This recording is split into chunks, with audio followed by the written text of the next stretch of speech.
Bryce and Barnes, heard prior to all Salem Tiger football games. And now Tiger Talk on 1340 KSMO.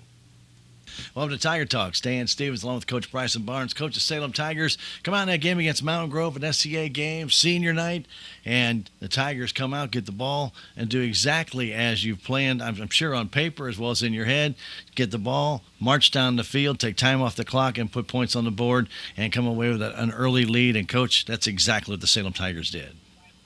Yeah, no, exactly. We had talked about a lot last week how physical they were, up front, especially defensively, and how we're going to have to win the line of scrimmage. And, I mean, that drive, every play in some capacity, whether it be a yard or 10 or 12, was a positive play.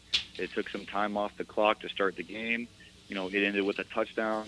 You're able to score first. You set the tone up front. And so, now ultimately, it was exactly textbook how you want to start a football game. You get the extra point, you go up 7-0, and then it becomes more of a chess match the rest of that first half. Give and take a little bit by each team, but nobody could really get anything generated for any length of time, Coach. And so there became a punting game, but also a couple turnovers thrown in there as well. Yeah, I mean, I know we've had Garrett placed at punter the last few weeks, and he had a really good punt. I believe it was kind of mid-second quarter, and I think it went inside the 3. Mm-hmm. I think it would land about the 2-yard line. I mean, things like that where you can flip the field, so you don't take advantage of a drive, but you're able to do that to the opponent. And I think that's what helped us a lot out in the first half was field position. But, yes, turnovers, just some decision-making there. Some turnovers kind of cost us there where, we could have had a next-down opportunity, and we kind of threw that away. I know we had the special teams, the high snap on one of the punts that, right, again, gave Grove really good field position. So, again, it's all those little things that culminate to typically the end result. And so, it's just been a lot of really close one-possession games, and then unfortunately we just find ourselves on those side of those plays. But, again, I thought, especially that first half, we just played really hard from top to bottom. It really looked like the team was starting to mesh totally on offense. It was finally getting comfortable. Easton May being out, and you got Devin gone. Different things like that, Coach, when you start to move guys around. And in all honesty, when I take a look back at that, I thought Lucas Campbell stepping up. He's doing a tremendous job for you at running back right now, Coach. Oh, he stepped up to the challenge 100%. I mean, he's a really great blocker. Some people might look at him and think he's undersized, but I've said this since the beginning. I think he's one of the most physical players I've seen. Defense, he flies around, he wants to hit you. Fullback, he gets that mentality. He's a really good blocker, but also he's been really good at kind of reading those blocks up front. Mm-hmm. Kind of getting handoffs is a little bit new to him. Because he's been out wide for us most of the season, and he's adjusted really well. And yeah, he's been a really great asset to the team at fullback. And with him in the backfield, with his ability to catch the ball, he can make a lot of good catches. But also, as you're mentioning, his running ability, Coach, he was averaging about 5 yards a carry in that game against Mountain Grove, and he's being able to find his way through the middle. That's going to be very important the rest of the way of the season, isn't it? Yes. Finding ways to utilize him, give him the ball. Again, he's not out wide anymore for now. He's in the box, so any way that we can get him the ball to help us out. Again, it's just another good feature we can add to the offense. Even a screen pass, because obviously he can catch the ball, right? Right, yeah, we tried to hit on one of those early in the game, and they played it well. Mm-hmm. And one of the defensive ends sat on it, but that's definitely something, we're definitely going to keep in mind for the future. And when you look at this Tiger team, you're giving Connell a little bit more time to throw. When he has that time to throw, Garrett can be very deadly, but then also he still has that ability to take off when he needs to, and he's been getting some big first downs for the Salem Tigers here lately. Oh, yeah, 100%. That ability to, when, things maybe break down, to take off, find the sticks, and get the yards we need. It's always been something that he's been really good at ever since he was all the way back to being a sophomore, for sure. And when you feel that it looks like they're more comfortable on offense, I guess it might be the term I'm looking for, because you're not seeing those handoffs being so maybe like tight, don't want to make a mistake, don't want to fumble, being extraordinarily cautious. Everything has to be in a flow. It should have a nice rhythm to it, and I think the Tiger offense is just about there, and this is a perfect time to get it, Coach, because district play is just right around the corner, and you still got a couple of games to really fine-tune it, don't you? Right. That's really, what these next 2 weeks are going to be for us offensively. Defense has done a really good job all year, but yes, fine-tune, just continue to get those, small errors out right now. And again, I think the penalties overall have been getting better. Special teams has been a lot better.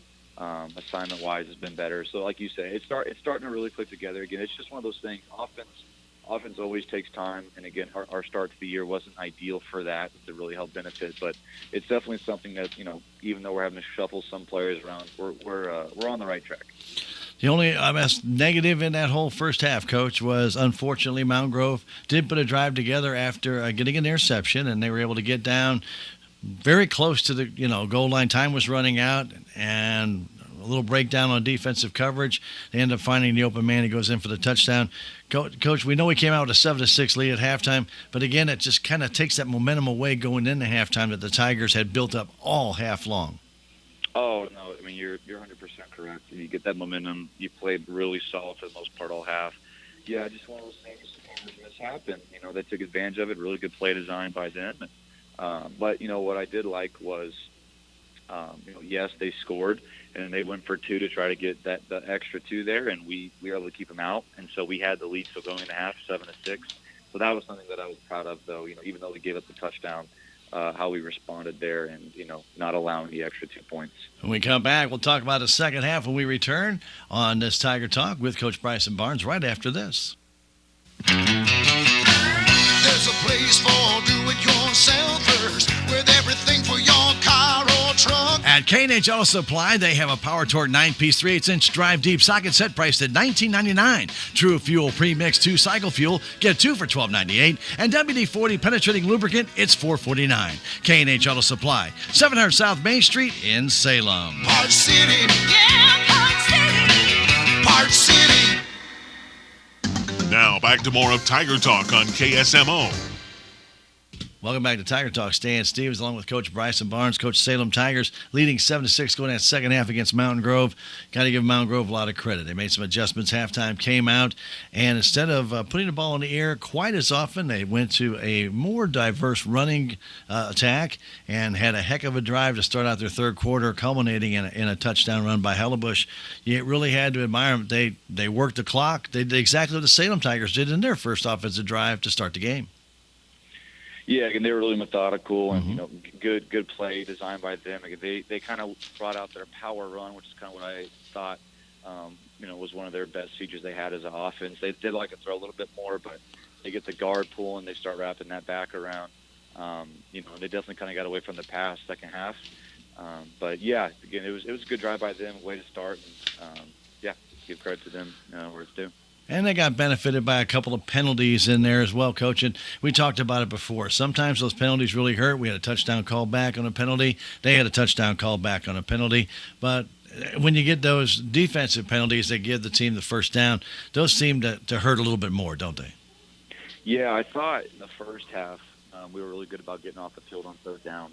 And then second half was kind of where we started to get third and long, and we'd either allow something short to get the sticks or a penalty, and we'd give them those yards. So, yeah, not ideal there, and that was something that definitely had to eliminate this week. So the Tigers finally down in the game actually put together a drive with a lot of help from the Mountain Grove Panthers. They committed 4 penalties on the Salem Tiger drive. If I'm not mistaken, I think it was a 3-play drive actually that we had plays on that counted for the Salem Tigers, again, all positive, that ended up in the end zone, and the Tigers got a chance to get that all within reach right there, a 1-point game, 14-13. But, boy, it was nice to see Kaufman opening that corner, and he made a heck of a catch, keeping in bounds.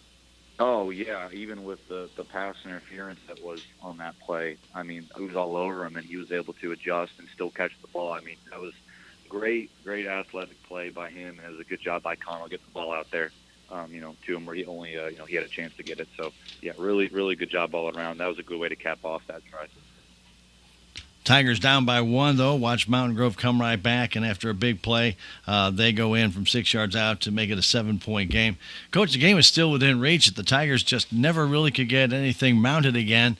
But, again, it wasn't for lack of trying. They gave it 110%, just fell a little bit short. But, again, it was a very entertaining high school football game. Came out in the wrong way, 2013 Mountain Grove. But when you look at this game, that showed the toughness of the Salem Tiger team. They never quit. They never gave up. And they battled Mountain Grove all the way in. There were some tired boys leaving that field come Friday night. Yeah, again, that was one thing I was most proud of, and I talked to them after the game about it. I was like, look, I mean, I thought you all played incredibly hard for one another, and as a coach, that's the main thing I can ask for is can you look the guy to your left and to your right after 4 quarters, and you can honestly say you gave it your all. And I think that was something that, all around the board we could say we did Friday night. Again, we were just a few plays short. When you're getting to this time of year, and we know districts are right around the corner. We got 2 SCA games left. Districts will be here before you know it. Coach, you really want the guys working, acting, reacting as a team. And that was hard to do after the COVID situation, the quarantines, getting guys back here and there, losing a guy here or there. It really is kind of hard to get all the pieces of the puzzle put in. But it looks like right now things are starting to come together for Tigers. Maybe the result wasn't there this past Friday night, but this Friday night, brand new experience at Mountain View. Yeah, I think, you hit it right in the head. Everything we can do as a team, pick each other up, next play mentality, and just play for each other. And I think we do that consistently. And again, I like our chances the next few weeks. And with the one bad snap on the special teams, but otherwise I thought the special team coverage has improved drastically in the last 2 weeks, Coach. Oh, yeah, and I'll tell you, we work it every single day to start practice and to see how much better it is now. Again, it's night and day. And so, we're going to keep emphasizing that. And, I know they're going to show up on Fridays. When we come back, we'll talk about tonight's game against the Mountain View Liberty Eagles. When we return, it's Tiger Talk on KSMO Media. Reality check number 44. You can spend money everywhere. Why can't you bank everywhere? At Town & Country Bank, we have a solution for that. Town & Country may be a hometown bank, but our banking is state-of-the-art. We have dozens of ATMs across the area. Plus, you can bank anytime, anywhere, online or on your phone. You can even deposit checks from your phone. Pretty cool, huh? Town & Country Bank. Smart, friendly solutions. Member FDIC. Now back to more of Tiger Talk on KSMO. Welcome back to Tiger Talk. Stan Stevens, Coach Bryson Barnes, coach of Salem Tigers, travel down to Mountain View Liberty, a place where Salem years ago used to have great dominance down there. But in the last few years, Mountain View, when they improved their program, it's become a very difficult place to play for the Salem Tigers. Yeah, again, they're a team that, again, they've been really good the last few years. They have a lot of speed and athleticism. I like to describe them as, finesse. And their offense, just how they're able to spread the field vertically. It's really impressive. And so I think that definitely is a lot different than what most of the schools really try doing in the conference. So I think that's what gives them a lot of mismatches. I think everybody remembers Mountain View and the Acklands, and they just kept coming one after another. And of course, as you mentioned, speed. They always seem to have guys who are extremely fast as receivers and even good running backs that you can't turn your head or ignore them for 1 second, because if they get the jump on you, you'll never catch them. And they seem to take that over to the SCA track meets all the time. They've got some speed, and they've got, as you mentioned, athleticism. They got the Pruitt boy back at quarterback. He's the full package. Oh, again, you're 100% correct. Again, really athletic, really experienced. And he's mobile enough, and again, really good arm. He can throw it pretty much anywhere across the field. So he can definitely going to have our work cut out for us. It's going to be a good matchup, though. I'm excited for the game. I think the Tigers coming in after the game with Mountain Grove realize that they can be physical. And as you mentioned, Mountain View being more of a finesse team, this is a game the Tigers could actually use that prowess of maybe a little bit more muscle and push those Mountain View Liberty Eagles around on the defensive side. You think? Yeah, I mean, for sure. We can establish the run early and often, hit them early, and can just run with that momentum. That's going to be a really big key to our success. Do you see this as a high-scoring game, Coach? Because Mountain View, can put points up on the board very quickly. And if the Tigers do that methodical drive like they did to start the game at Mountain Grove, you can eat the clock away, get on the board, and then kind of wear down Mountain View as you go along, right? Right, yeah. Low-scoring, high-scoring. I mean, I think if we play our game try to keep the ball on our side, have those long sustained drives that kind of eat away at the clock and give them less opportunities. Ultimately, that's going to be really good for us and pay off. Because I always think, and they have a lot of guys going both ways, very similar. Salem does as well. When you're playing defense and you have those long drives, don't they take a little bit more out of you than when you're playing offense and you get that chance to move forward and you get on that momentum, that swing, that rhythm? It don't seem to get as wore out playing offense as you do in defense when you see a team slowly kind of keep pushing you back toward the goal line. No, you're exactly correct. Again, when you're on offense and then you get in that control, again, it really helps decide the rhythm of the entire game. All right, Coach, well, the very best of luck against the Eagles of Mountain View tonight in Mountain View, Missouri. Good luck, Coach. Thank you, Stan. I appreciate it. Stay tuned. Tiger football. It is next. You've been listening to Tiger Talk, heard before every Salem Tiger football game with Stan Stevens and head coach Bryson Barnes. I'm a Missouri Farm Bureau insurance agent. I'm for working hard for what you get and then protecting what you've got. Your home, your vehicles, your life. I'm for making an honest living and taking pride in what you do, and for giving back to the community I call home. I'm for serving my clients with the respect and dignity you would expect from the farmers that started this company. And though I know you probably hope you never need me, I'm here for you when you do. I'm a Missouri Farm Bureau insurance agent, and if you're a Missourian, I'm for you. Duncan Family Chiropractic provides chiropractic care to everyone from newborn to elderly. Dr. Duncan treats wellness, sports injuries, chronic ear infections, pregnancy, and more.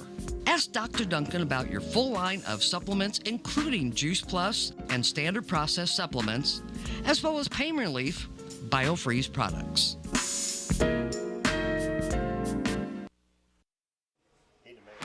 Live on Twitch, streaming on YouTube, posting on Facebook.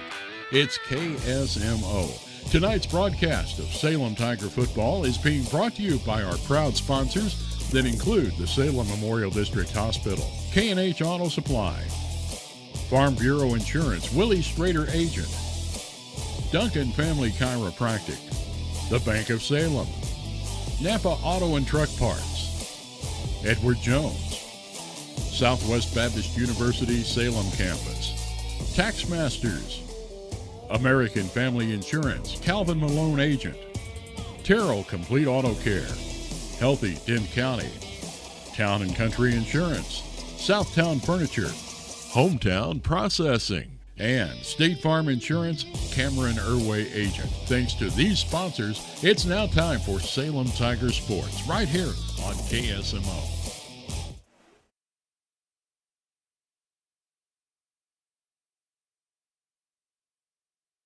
Salem Tiger football, Rick, the season winding down. Week number 8 next week in Kabul. The regular season comes to an end.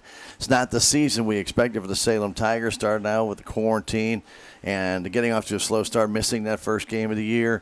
And then injuries started piling up for the Salem Tigers. No other, I'm not going to say no other team faced the same predicaments, but I don't think anybody had the COVID as early as we did. Most of the SCA teams all got in their full schedule. We're the only ones, as a matter of fact, in the SCA up until tonight that had not played a full schedule. And tonight, the Houston game has been postponed due to quarantine. So now it's starting to affect other teams. Yeah, and you're right. Like I said, and we. And we started off the year, like you say, we didn't even get, most all the schools that I can think of got to get into the jamborees. We did not even get jamboree. I mean, we didn't have enough practices, so we couldn't play game one. So I'm not making excuses, but I'm just saying, how far that Salem Tigers was behind before the season ever started. And you're going to take a team on tonight that is blessed with a lot of athleticism. Woo. This is a very fast team, and for whatever reason, down here at Mountain View, they have some exciting track stars who can really run, and then they all play football and they all play wide receiver. And so tonight, don't be surprised if Mountain View, they will air it out quite a bit to these guys, and they will be running all over the place, deep, short. They'll do little slants. They'll do all kinds of stuff to get these guys open, and when they get open, And if they got a step on you, Rick, it's very hard to catch them. So they put up a lot of points virtually every game. Yeah, that's right. Like I say, I've got to look at the Tiger offense tonight, Stan. I think we've got to run some more. And like I say, keep that offense off the field. If we can do that, I think the Salem Tigers will be all right. You just don't want to give them this to you don't want any 3 and outs. You don't want to give them the ball right back. Like I say, you want to make drives and get it down the field and chew some clock up. Tigers won the coin toss, and they elect to defer, and Mountain View will receive the opening kickoff of this game. They'll be defending the goal to our south, and the Salem Tigers the goal to our north. Our skies are clearing out, Rick, and conditions here, we've had it before for the fog bowl. The only good thing is, though, it's a very breezy night, so that may keep that fog down. Yeah. But otherwise, it would be prime to have another fog bowl here at Mountain View. I don't want another one of them. And we're higher now. They have put a new press facility here, and so we're a little bit higher than we were then. And back then, it was very difficult to see through the soup. Yeah, at least we were even lower to the ground, and we still couldn't see. But now, like you say, now we're up a little bit higher, and it would almost be impossible for us to do. So the Mountain View Liberty Eagles, if you're watching it on the stream, they're in their red, white, and blue uniforms. The blue jerseys, white numbers, red pants. Salem Tigers in their road white jerseys, navy blue pants, and the navy helmet, red helmet for Mountain View. Dropping deep for Mountain View will be Drew Ripko, and also number 6, Tanner Ripko. You got the Ripko boys back there. Just take your pick back there, Stan. They're the only ones deep, and then there's a 30-yard gap in between. True. The kickoff will come to Ripko. How's that? Can't go wrong on that one. And up the middle, the Tigers special teams. Ripko hurdles one man, so you can tell he's definitely a track guy. He thinks he's still running track. Absolutely, and that one was Drew Ripko on the return. Got Drew and Tanner. And those guys can both run. And he tried to hurdle a Salem Tiger tackler who actually got a piece of him and took him down. I believe, if I'm not mistaken, for the Salem Tigers, I think that was Wyatt Campbell that made that tackle. So 1st and 10 for Mountain View. They're going to trips up on the right side right off the bat. And Carter Pruitt, their very good quarterback, is starting again for the first time since week 2. He'll take the snap, want to fire it out very quickly. Pass it out for the screen pass, and breaking a tackle, going up the right side, down the sideline to the 50-yard line. He keeps going, but he stepped out of bounds. The official did not mark him out of bounds. He's still on the field, going across the 30 now, being chased, and he'll finally get thrown out of bounds. But he stepped out at the 50-yard line, Rick. Yeah, he did. Coach Barnes is all over this play. Wow. And they're going to mark him at the 30. Wow. He stepped out of bounds at the 50-yard line. So from the 26-yard line to the 29, Rick, is that's really going to mark him down. 29 to 29? But that's about right. That is right. 42 yards. 40, okay. And a first down for Mountain View on the screen pass. Wow. And that went out to Ackland. Gentry Ackland. Yep, Gentry. He'll hand this one off, and trying to get outside his Ripko. He gets hammered behind the line. Good job by the Salem Tigers reading that coming up. Jimmy Barton, he got him up high. Getting him down low for the Salem Tigers was Luke Campbell. So our backfield in the backfield for Mountain View making the tackle. A loss of 2. You'll see Mountain View throw the ball more than probably run it, but they will try and complement that passing game. Sure. But I know Coach Barnes is incensed. He's still mad down there. That obvious was a step out of bounds. Yeah, I don't blame him. Yeah. Pruitt with a snap, wants to fire it out, gets it out to Ripko, trying to get to the outside, gets a good block, and he'll get very close to a first down. I think he has it. A gain of about 13, Rick, maybe 14. And they'll spot him down the 17-yard line, and it'll be first down and 10 from the 17 as Ripko took that one. On a little swing out pass. Yep, just a little swing pass. He had blockers in front of him standing. He didn't try to outrun anybody. I mean, he just stayed behind his blockers and followed his blockers all the way down the field. Let his tight end make the block and then just followed him and got the yardage. I know Haven was out there and helped bring him down, but he's trying to fight off that tight end and then try and make a tackle as well on a guy who's very fast. Pruitt has on the inside, handoff to Ripko, turn the outside, and he's going to go in for the touchdown. Drew Ripko goes in from 17 yards out, and Mountain View goes on top here at the 10-19 mark of the first quarter. 6-0. Inside handoff. Tigers all went the other way. Yep. A little misdirection, like you say, the inside handoff, and he just went to the outside stand, and there was only one guy left out there, and he outrun him. And we talk about speed, Rick. Once he got to the outside, there was no one out there. Colin Haven is not a slow guy in any way, shape, or form. Couldn't even get close. No, he could, yeah. So they will go for two here. Go for two. They will put 4 receivers to the right side. Snap goes back. They're trying to flip it out. They do, and it's good for 2. As then Ripko brings that one down, but that time it's Tanner Ripko on the pass from Carter Pruitt. 2-point conversion is good. 8-0 Mountain View on their first drive. It's Pruitt to Ripko. I guess I had to say Tanner Ripko, don't I? Tanner, yeah. And that is a nice pass and catch right there in the corner of the end zone for the 2-point conversion. You think they've done that play a few times? I think that, yeah. Just all it is just kind of a rollout and just hit him on and out, and that's exactly what he did. And Carter Pruitt is just a sophomore, Ricky, but the thing is, he is their most experienced quarterback, and he did a running back last year as a freshman, and then also subbed in as quarterback as well. So Mountain View comes out, waltzes down the field. This is what they're good at doing. They score quickly, and now the Tigers have to respond. And as Rick mentioned on the way in, you want to keep this offense off the field. Yeah, we've got to, like you say, we've got to be able to run the football and hang on to it, Stan, and take long drives down the field to keep this offense of Liberty off the field. Well, a missed call at the 50-yard line, though, really put the Tigers and everybody stopped because he stepped out of bounds. Except for the runner. I mean, like the lineman never saw it. I don't know what he was looking at. I have no idea, Rick. Wow. Pruitt will kick it off like an onside kick. Nobody goes after the ball, and Mountain View's going to have it. Rick, nobody went after the ball, and Mountain View comes away with it as Drew Ripko goes down and gets it. It's Mountain View ball at the 37-yard line, and not a Salem Tiger even went after the ball. Wow. I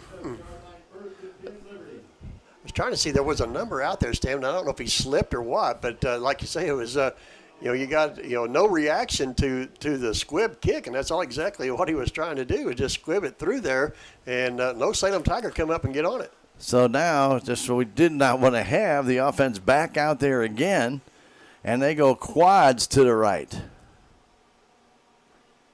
Pruitt rolls that way, looking across the field the other side, may run out of room, and now fires it deep down his sideline, and the ball is off the shoulder pads of the Salem Tiger defender out there trying to keep up with the wide receiver, and that's Newman. He was down there, ball kind of bounced off his shoulder pad, but a flag is down, Rick, usually in the area of holding. Illegal man downfield for Mountain View. That would move the ball back 5 yards. And it looks like Salem's going to take the penalty.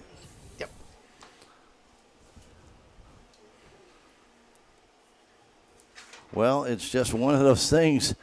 We didn't expect to see an onside kick that early, Rick, but the guys on the field have to know that's a live ball. That's a live ball, yeah. Just can't sit there and wait for somebody else to go get it.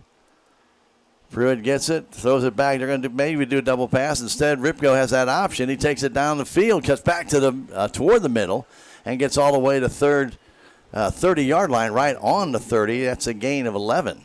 Must be a run, won't it, Stan? Yes, it will be. Yes. That's what I thought. But he had that option there, Rick, of running or throwing. Yeah, he could have threw it. Like saying they may go back to that later on, Stan, and he may see that ball go in the air. Going to call it second down. It's still 4. Short 4.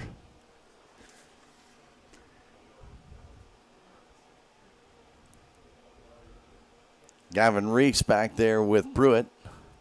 Pruitt runs to his right side. Lee wants to run that ball, get to the outside, trying to cut up the field. He'll get the first down as he gets across the 25 to about the 24. Brought down there by Connell, but he gains 5 yards, make it 6 and a first down. First down number 3 for Mountain View. Now Mountain View's a little misdirection, and speed right now, Rick, on a very wet turf. And I'm going to have to add, we got a lot of rain down here. And if you're watching this, you can see the clumps out there. Yep. Definitely a slick field. And speed will help you there. They fire it out again to Ripko. Tanner Ripko trying to get to the outside. Gets that block again. Gets inside the 10 to about the 7-yard line. And that'll be, let's see if that's where they mark him down. Actually closer to the 6, Rick. So all the way from the 14 down to the 6. I'm sorry, the 19 down to the 6. A gain of 13 yards and another first down. I don't know why I said 14, but. And again, same basic play as they had earlier with a little swing pass. This time, just a little different type of pass out there to Ripko. Just come out and make the swing, like you say, the swing and the way he goes. Again, 4 receivers to the right side. They all shift now and go to the left side. I don't think I've ever seen all 4 go. I've not seen that either. Pruitt goes that way, looking to run the ball, cuts back toward the middle. He'll get down to about the 3. Okay. It'll be 2nd and goal from the 3. 8-0 Mountain View already. Still 8:31 to go in the first quarter. Mountain View scored on their first possession, then did a squib kick and were able to recover it as no Tiger went for the ball.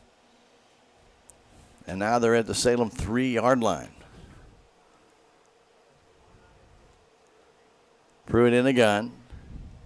He'll roll to his right, trying to weed it out, and he's going to go in for the touchdown. However, a flag goes down, and usually in the area of holding. Yep. Dove for that pylon. Rick got it, and the official had to show the touchdown sign as he was throwing the flag. But he saw the hold, and I'm sure that's going to come back. Yep.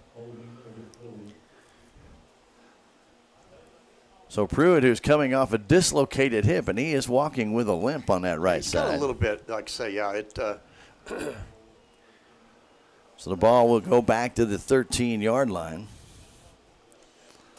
8:05 to go in this the first quarter. 8-0 Mountain View. So why are they moving the ball to the far hash mark when it was all done on the near side? I don't. It didn't make sense, did it? Yeah. I don't get it. All right, 4 receivers again to the left side. Pruitt looks that way. He wants to throw, fires that out. It is caught around the 3-yard line. Coming away with that, number 3, and that's Cal Ackland, a junior. And he'll pick up that 10 yards, right? Well, actually 9 yards. We're going to spot him down at the 4. It'll bring up 3rd and goal from the 4. Tigers need a big defensive stand right here. An interception return for 103 yards would be great for a touchdown. Yeah. Wouldn't that be something? That would be, yeah. Wouldn't that change this game around? Yeah. They split them up. 2 receivers to the left, 2 receivers to the right. Reese back with quarterback, fires in the end zone. Caught for a touchdown. What a catch. Reaching up and pulling that one down, number 15, Lucas Frazier. And that's a touchdown from 4 yards out. But he reached up with his right hand, got it on his fingertips, pulled it down. Boy, you just got to tip your cap on that one.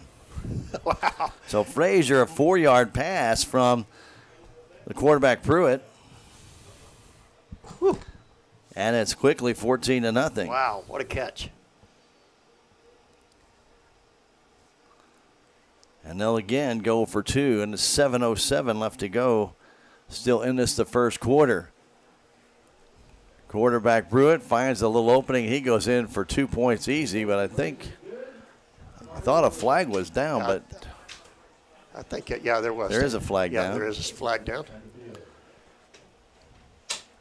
Thought I saw a flag go down, Rick, and then I didn't see it anymore. Because like I say, I've seen him, like you say, was calling the play dead, So Mountain View called for holding at the 1-yard line.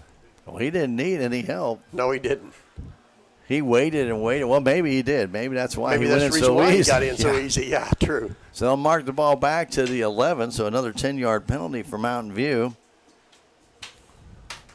But they lead at 14-0. Well, what a catch. Wow. By Frazier. Reaching up Lucas, a junior, 175 pounds. He's not even listed on their depth chart as a receiver. As a receiver, yeah. I didn't even have him in stand until that one there, yeah. Wow. I think that was his first play in. And he's not out there now. That was a nice catch, though. He stopped that one. Wow. Back is Pruitt. He looks toward the end zone. Another flag goes down. This one, as the play was getting started, usually that's an offensive foul. Again, it's going to be a dead ball foul, and it will be a false start. False start. Back it up another 5, Stan. Well, Tigers haven't been on offense yet, Rick, and they're down 14-0. Yeah. 7:07 still here to go in the first quarter. Now they went on this side. Okay. Well, you can request it on an extra point at what side you want. But not during the regular play you can't. And if the ball's on the right side of the field, it goes to the right hash. If it goes on the left side, it goes on the left hash.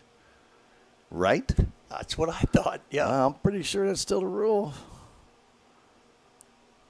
Snap goes back, looking. Pruitt fires it deep in the corner of the end zone. The Tigers are back there, and it's overthrown. Intended out there for Ripko, and Haven, probably the closest one there, as Drew couldn't get there in time. So Drew Ripko, this time the intended receiver. He's thrown to Drew. He's thrown to Tanner. He's thrown to Frazier already, and it's 14-0. Yeah, 14-0. Wow. Mountain View, that 2-point conversion fails. And, Rick, you just see the offensive power that this team has. Just the Salem Tigers now just got to get their feet out there and start moving the ball the other way. That feels green down there for a reason. Yeah, that's right. Like say not only do they they have good athletes, Stan, but they've got a lot of weapons that Mr. Pruitt there can go to, plus himself. So right. It's hard to cover all these guys up, but the offense have got to. First of all, we got to get the ball to have an offense out there. So hopefully, like I say, we can get the ball here and put a drive together. Well, Wyatt Campbell's over in that position now where the ball came up on a squib kick. Rick, I don't know if they changed people out there. I know they've got Caden Kaufman deep. Kickoff for Mountain View will be Gavin Reese. Again, it was a squib kick last time, and this time it's a little harder kick going down to the sideline. Picked up there by Campbell. Campbell down the right side. Trips, stays on his feet, still on his feet, and gets pushed out of bounds at about the 40 or 41-yard line. Just keep coming back in and go again. They're going to mark his foot out at the 40.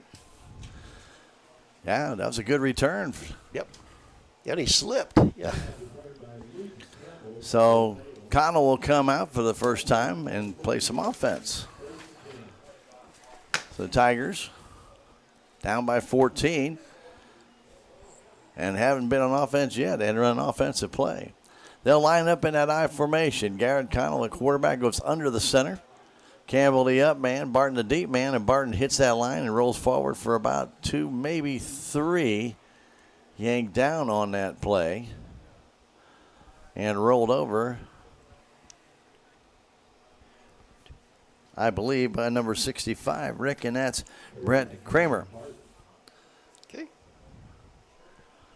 Looked like him. They wanted to throw him down. Second down, 8 yards to go. 6 minutes, 30 seconds to go. First quarter, 14-0 Mountain View. Haven wide to the right side. Kaufman out that way. In the gun. Connell gets the snap, gives it off to Barton. Barton trying to go up the middle, will dive forward to the 45. It'll bring up third down and about 5. Low tackle made by number 61, Angel Lopez. Got him around the ankles. And 3rd and 5. If he doesn't get him wrapped up there, Stan, there was a pretty good gap in between the next defender if Jimmy could have got loose there. Tigers need to shoot off that line and push these guys back. Their defensive line not very big, but they're very agile though. Tigers handoff up the middle, and that was a very late handoff, and they're not going to get much out of that at all. As that's Caden Kaufman, I believe, with that ball. Okay. Gain of 2, and Rick, we may go for it here on 4th down at the 47-yard line. And they're already dropping back Tanner Ripko, but Tigers do like to probably punt here. Well, maybe not. They're bringing Haven in. He's going to line up as a tight end. So we may do a little pooch kick, or Garrett could run it here. True. 4th and 3. High snap again. Connell with a little pooch kick. Rippo coming up to take it, gets it at the 18-yard line. He's in running mode. He gets to the outside. He is taken there by Haven, and he finally gets him down at the 30-yard line. This little pooch kick by Connell. That ball almost went over his head. Yeah, he had to do a heck of a job, Stan, just to bring that ball in to be able to kick it. But it's another high snap by the Salem Tigers. Yeah, they were very well. We had that happen last week. True.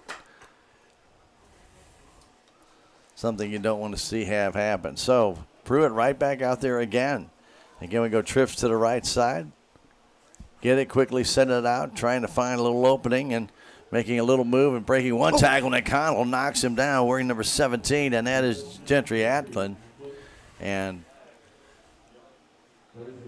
there's a flag on the sideline, but for what? It looked like a sideline infraction. So our bench came off across the sideline, or went beyond the line? Yep. It's a warning. I think it was a warning. Okay. Usually you have to see guys go on the field for that, Rick. I didn't see anybody go on the field. Yeah, because he dropped it. But right I know they have a him. line there. It's 3 yards away. Yep. So Gentry Ackland with a 2-yard gain. They put Cal Ackland as the far left receiver, and they got the Ripgo's out there as Pruitt looks at the 4 receivers to the left side. He wants to throw it that way. He does. Gets it out to Ripgo. Ripgo with a lot of running room, and a flag goes down on the other side of the field. He gets across midfield. One of the Salem Tigers, Stan, got thrown down out there. I see he's seen the same thing I did. One of the Salem Tigers right at the line of scrimmage when the pass stand was actually just thrown to the ground. I couldn't tell who it was that was out there, but the referee caught it. Well, Tanner Ripgo got all the way out to the 49 on that pass play. He broke 3 tackles, Rick, and these guys they're running, but that flag, as you mentioned, went down at the line of scrimmage on a hold, and that'll bring that almost 20-yard gain back. And that is going to be, Rick, I think their 5th penalty. Is that number 5? And they didn't call a personal foul. They just called holding, and that easily could have been a personal foul. So 2nd down, we're going to call it virtually 20. Maybe 21 from where they have spotted the ball. They need to get to the 42, and the ball looks closer to the 21.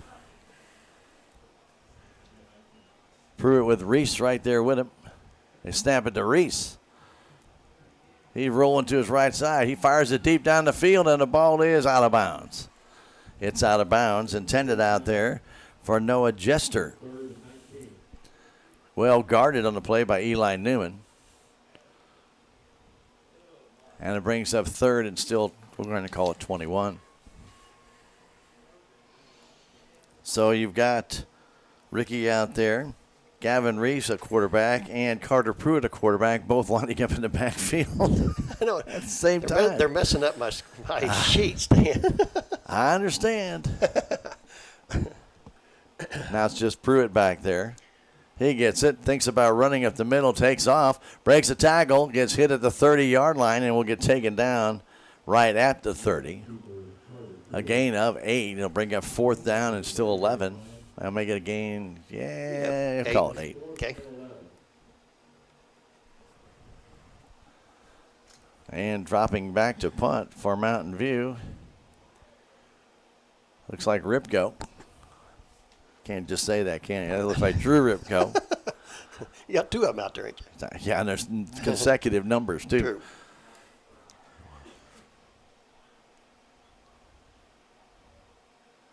Snap is back. Ripgo with a kick, a low kick. Big hop comes to Kaufman. Kaufman trying to reverse his field, and he just gets surrounded by Mountain View Liberty Eagles. He had nowhere to go. Got the ball, and he was immediately engulfed in red, white, and blue. Yeah. was just like there's not much, like he was tiptoeing there, Stan, like there was no footing for him whatsoever. Well, it looks a little sloppy right there, yeah. Rick. I have to admit that doesn't look very conducive to trying to get some good footing. Yeah. So 3 minutes exactly to go in the first quarter. Tiger defense holds. Yep. A little help from a penalty there, True. but we'll take it. 14-0. Now the Tiger offense. We got to get something going here on this drive. Yeah, we do. Okay, so we felt out the field. We know what's going on. Let's see what the Tigers can do. They put two receivers out. Kaufman goes out wide, so does Campbell. Barton in the backfield with Connell in the gun. Haven wide to the left on the lower side of the field, and back to throw is Connell. Gets some good time, fires across the middle, incomplete, and a flag is going to go down as Haven got pulled down there by Drew Ripko right at the 45-yard line. Well-thrown ball. And as Haven was reaching for it, Ripko just kind of yanked his arm back. Kind of pulled him back. Yep. And the pass interference call. Boy, a lot of flags on Mountain View early. Wow.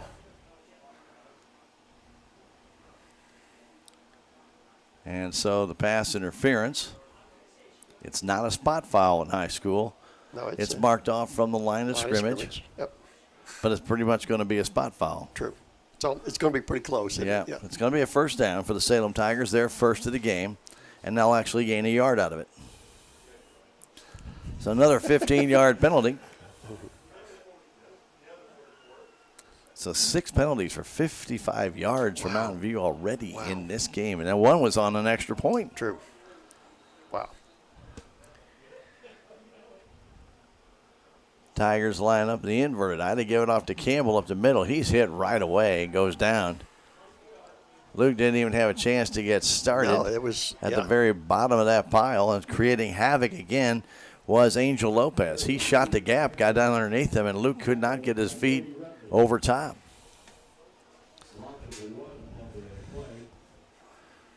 Noah Hendricks in there as well, but give credit to their linebacker, Angel. Lopez shot that gap, got in there, and just took his feet out. They're just, like you say, the backers are just trying to fill the gap, Stan. That's all they're doing right now. Haven wide to the right side. Tigers will trip up over top of their tight end. Connell back to throw, fires it down deep, way overthrown. And no flags anywhere, 3rd and 11. I thought Garrett could have ran off to the right side because there's nobody out there. True. But he heard steps and got rid of the ball. 3rd down, we're going to call it just over 10 yards. I'm not even sure it's 11, about 10 and a half. About 10 and a half, yeah. Ball at the 45-yard line in Mountain View. Tigers offense has not found any gear right here. They put Caden Kaufman wide to the left. Campbell comes in a slot left. Haven wide to the right. Connell has it. Blitz coming in from the outside. Fires it deep down the field. Intercepted there by Ripko as Drew Ripko has it down the other way to the 50-yard line. He's taken down from behind by the Salem Tigers, Corbin Robertson. And Ripko gets the interception.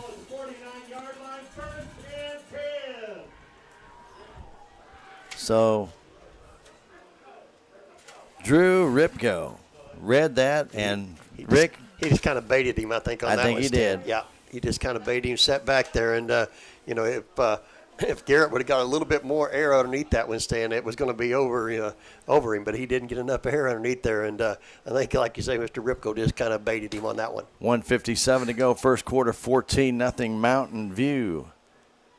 Snap comes back, that inside handoff again to Ripko. He is buried as he got that one. The Tigers read it well. Gover got him, just took him straight down.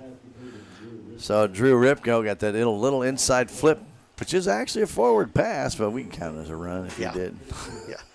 2nd down, 11. Yeah, they tried that the second time they tried that play. Yeah. First time it worked pretty well for him. This time Gover stayed in. The footing is not as good out in there, Stan. No. You're right, and that's it makes it a little bit more treacherous if you get out of the middle of that field. But Bradley Gover, instead of coming back across the field, stayed right in his position, and all Ripko did was run right into him. 3 seconds left on the play clock. Snap comes back, and Pruitt right up the middle trying to get some yardage. Will gain about 5. Bring up 3rd and still about 6 yards to go. Down to a minute left first quarter, 14-0 Mountain View. A 17-yard run by Ripko in the first quarter. A 2-point conversion was good on Frazier. 4-yard pass from Pruitt. 2-point conversion missed. And that, by the way, was Drew Ripko with that touchdown. Yep. 3rd and 6. Rolling is Pruitt. Rolling. Fires that ball out. It is complete for the first down and more.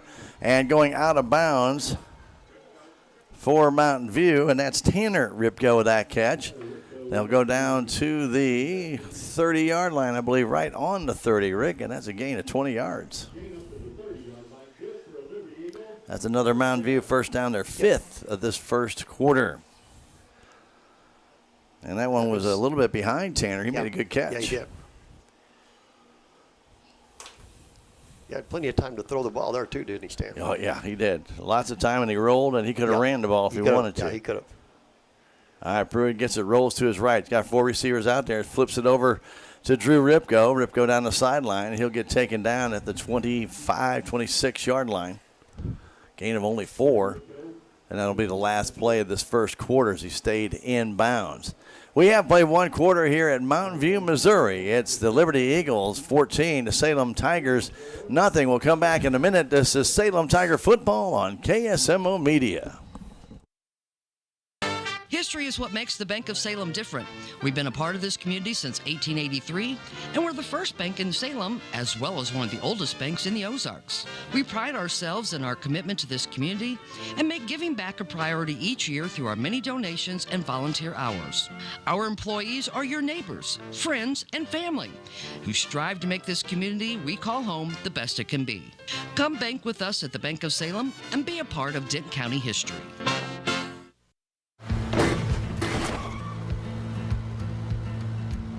Sorry, Dad. Sure, you could get him a new car. You could also light a pile of money on fire. Because as long as Mr. It wasn't my fault takes the wheel on occasion, maintaining this car is your best option. So keep it running longer, stronger, with quality parts and a whole lot of Napa know-how. Dad, where are you going? We return to Mountain View, Missouri. Stan Stevens, Rick Hoyt with you here on your Friday night football, and it's football weather, Rick. It's cold. We waited all year for it. Now it finally got here in week 8, huh? Week 8. Wow. And it wasn't. I mean, it was buggy earlier today, and the sun has gone down, and the rains have stopped, and the winds have picked up, and the skies have cleared out. And it's dropped a good 15 degrees from where it was earlier. We're probably down, I'd say, low 50s already? I'd say probably so. Yeah, maybe even lower. And with that wind coming out of the northwest, it is definitely playing a little havoc out there. Not too much with the throwing of Mountain View, though. There's been no problem there. They have a 14-0 lead. They've got both quarterbacks in there. Comes back to Pruitt. Pruitt rolls to his left, trying to fire against the grain. He does, and it's complete down to near the 20-yard line. He gets that one to Frazier. Very close to a first down. Rick, I think he's got it. Forward motion is stopped, I think, right at the 20. I think they're going to mark it. And it is a first down for Mountain View. They're 6th of this first half. Frazier just do a little down and out. Yeah. He checks out of the ball game. Coming back in the ball game is Noah Jester. Jester lines up on the right side. He's a receiver out that way, along with Ripko. Right up the middle goes Pruitt, though, on a little run, just a quarterback keeper, and he'll go up about 3 yards. Up to the 17-yard line. Nothing fancy about that. True. Cal Ackland checks out. They bring in a new play. So right now you've got both Reese and Carter Pruitt back there standing side by side. They're each quarterbacks, by the way. True. One's a freshman, one's a sophomore. Pruitt back to throw. Fires it down the corner, wide open, touchdown. Mountain View. Wide open was Noah Jester. He was off the right tight end's position, and he goes in from 17 yards out here in the second quarter, and it's 20-0. Woo. You can see that stand I was watching on the far side, and once he put his hand up, that he let Pruitt know that there was nobody out there with him to go ahead and just throw the ball up and let him have it. And the Tigers' defensive backfield, Richwood, I think had played pretty well the last couple of games, has been chewed up here by Mountain View. But this is a very, very talented offensive team. Woo. But boy, they're chewing them up out there. In motion comes Jester. Stops now, goes back the other way. This one passing for 2, and it is good as they got across the goal line. I still haven't seen who caught the ball. I believe it went to Jester again. So a 2-point conversion, this time on the pass from Reese to Jester.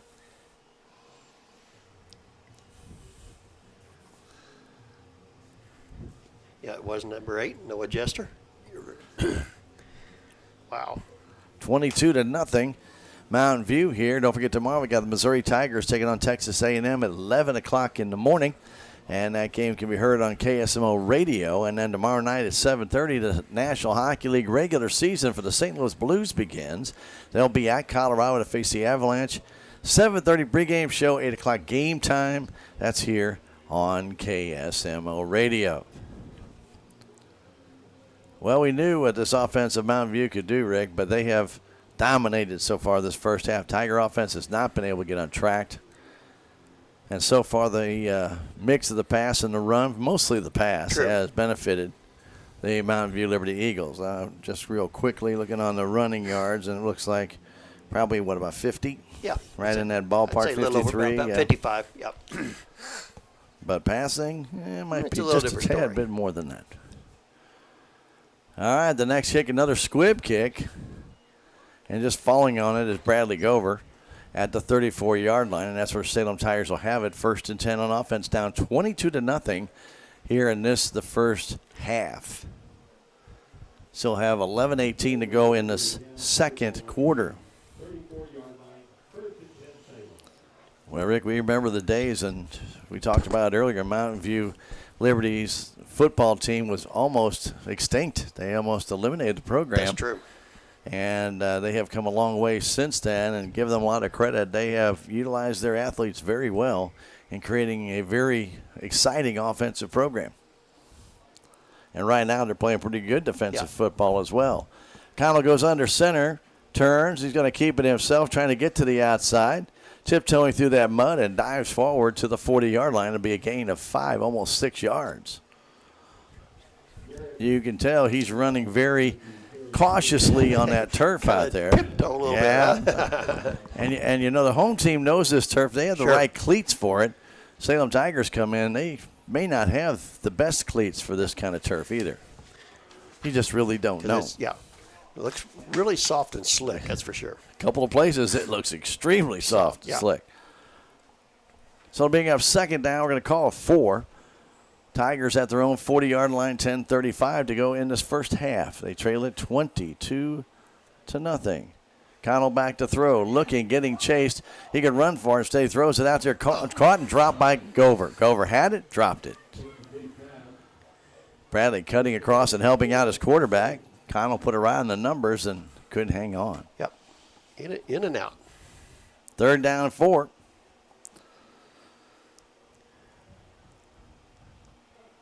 Salem will be at Kabul next week for their final regular season game before district play. And where will they be? True. Tigers will be on the road to Star Districts.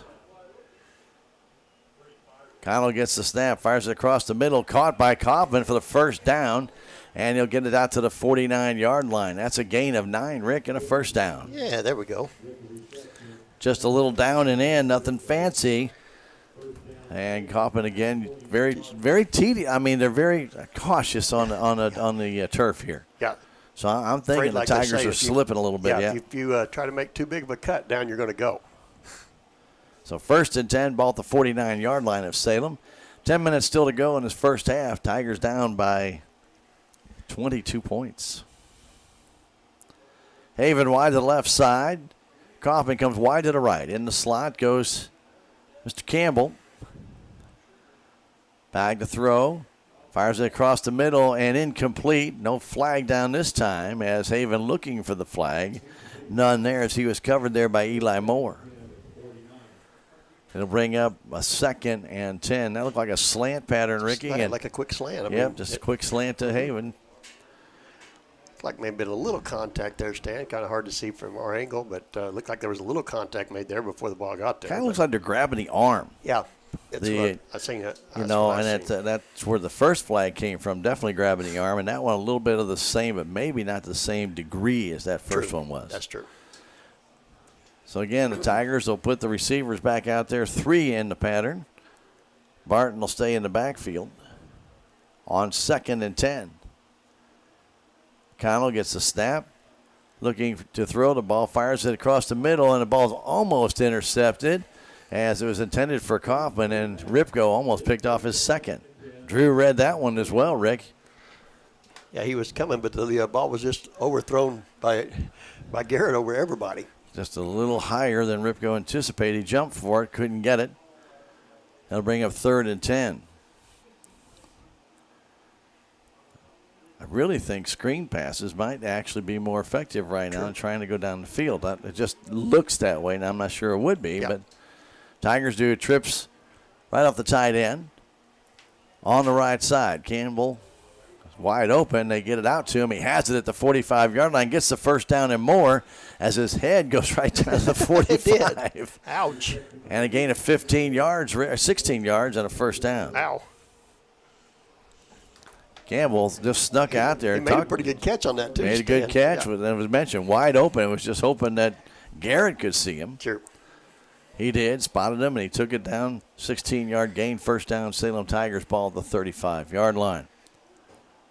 9:34 to go. Been a very slow-moving first half. Sure. Lots of penalties, lots of incomplete passes, lots of out-of-bound play. Connell will keep it himself, trying to turn to the outside, gets a block, still on his feet, still trying to turn to the outside. He'll gain 5 to the 30-yard line, just could not get around that end. Nope. And coming up, finally taking him down was Eli Moore. He was hit first, I believe it was 78, Wyatt Noble. Okay. I think he hit him first, but he couldn't bring him down. Noble, just a freshman. I don't think he's going to bring Garrett Connell down. No. Garrett kind of run into and kind of pushed him away, Stan, like when he was talking about it, and then the back come up and made the stop. Newman goes wide to the left side. 2nd down, 5 yards to go. Connell goes under center. 8:50 to go. Hands that off to Barton up the middle. Barton still on his feet. Gets the first down and more to the 19. A gain of 6 for Jimmy. He just kept those feet going. And the Tigers finally getting their first drive going here, Rick. Yeah.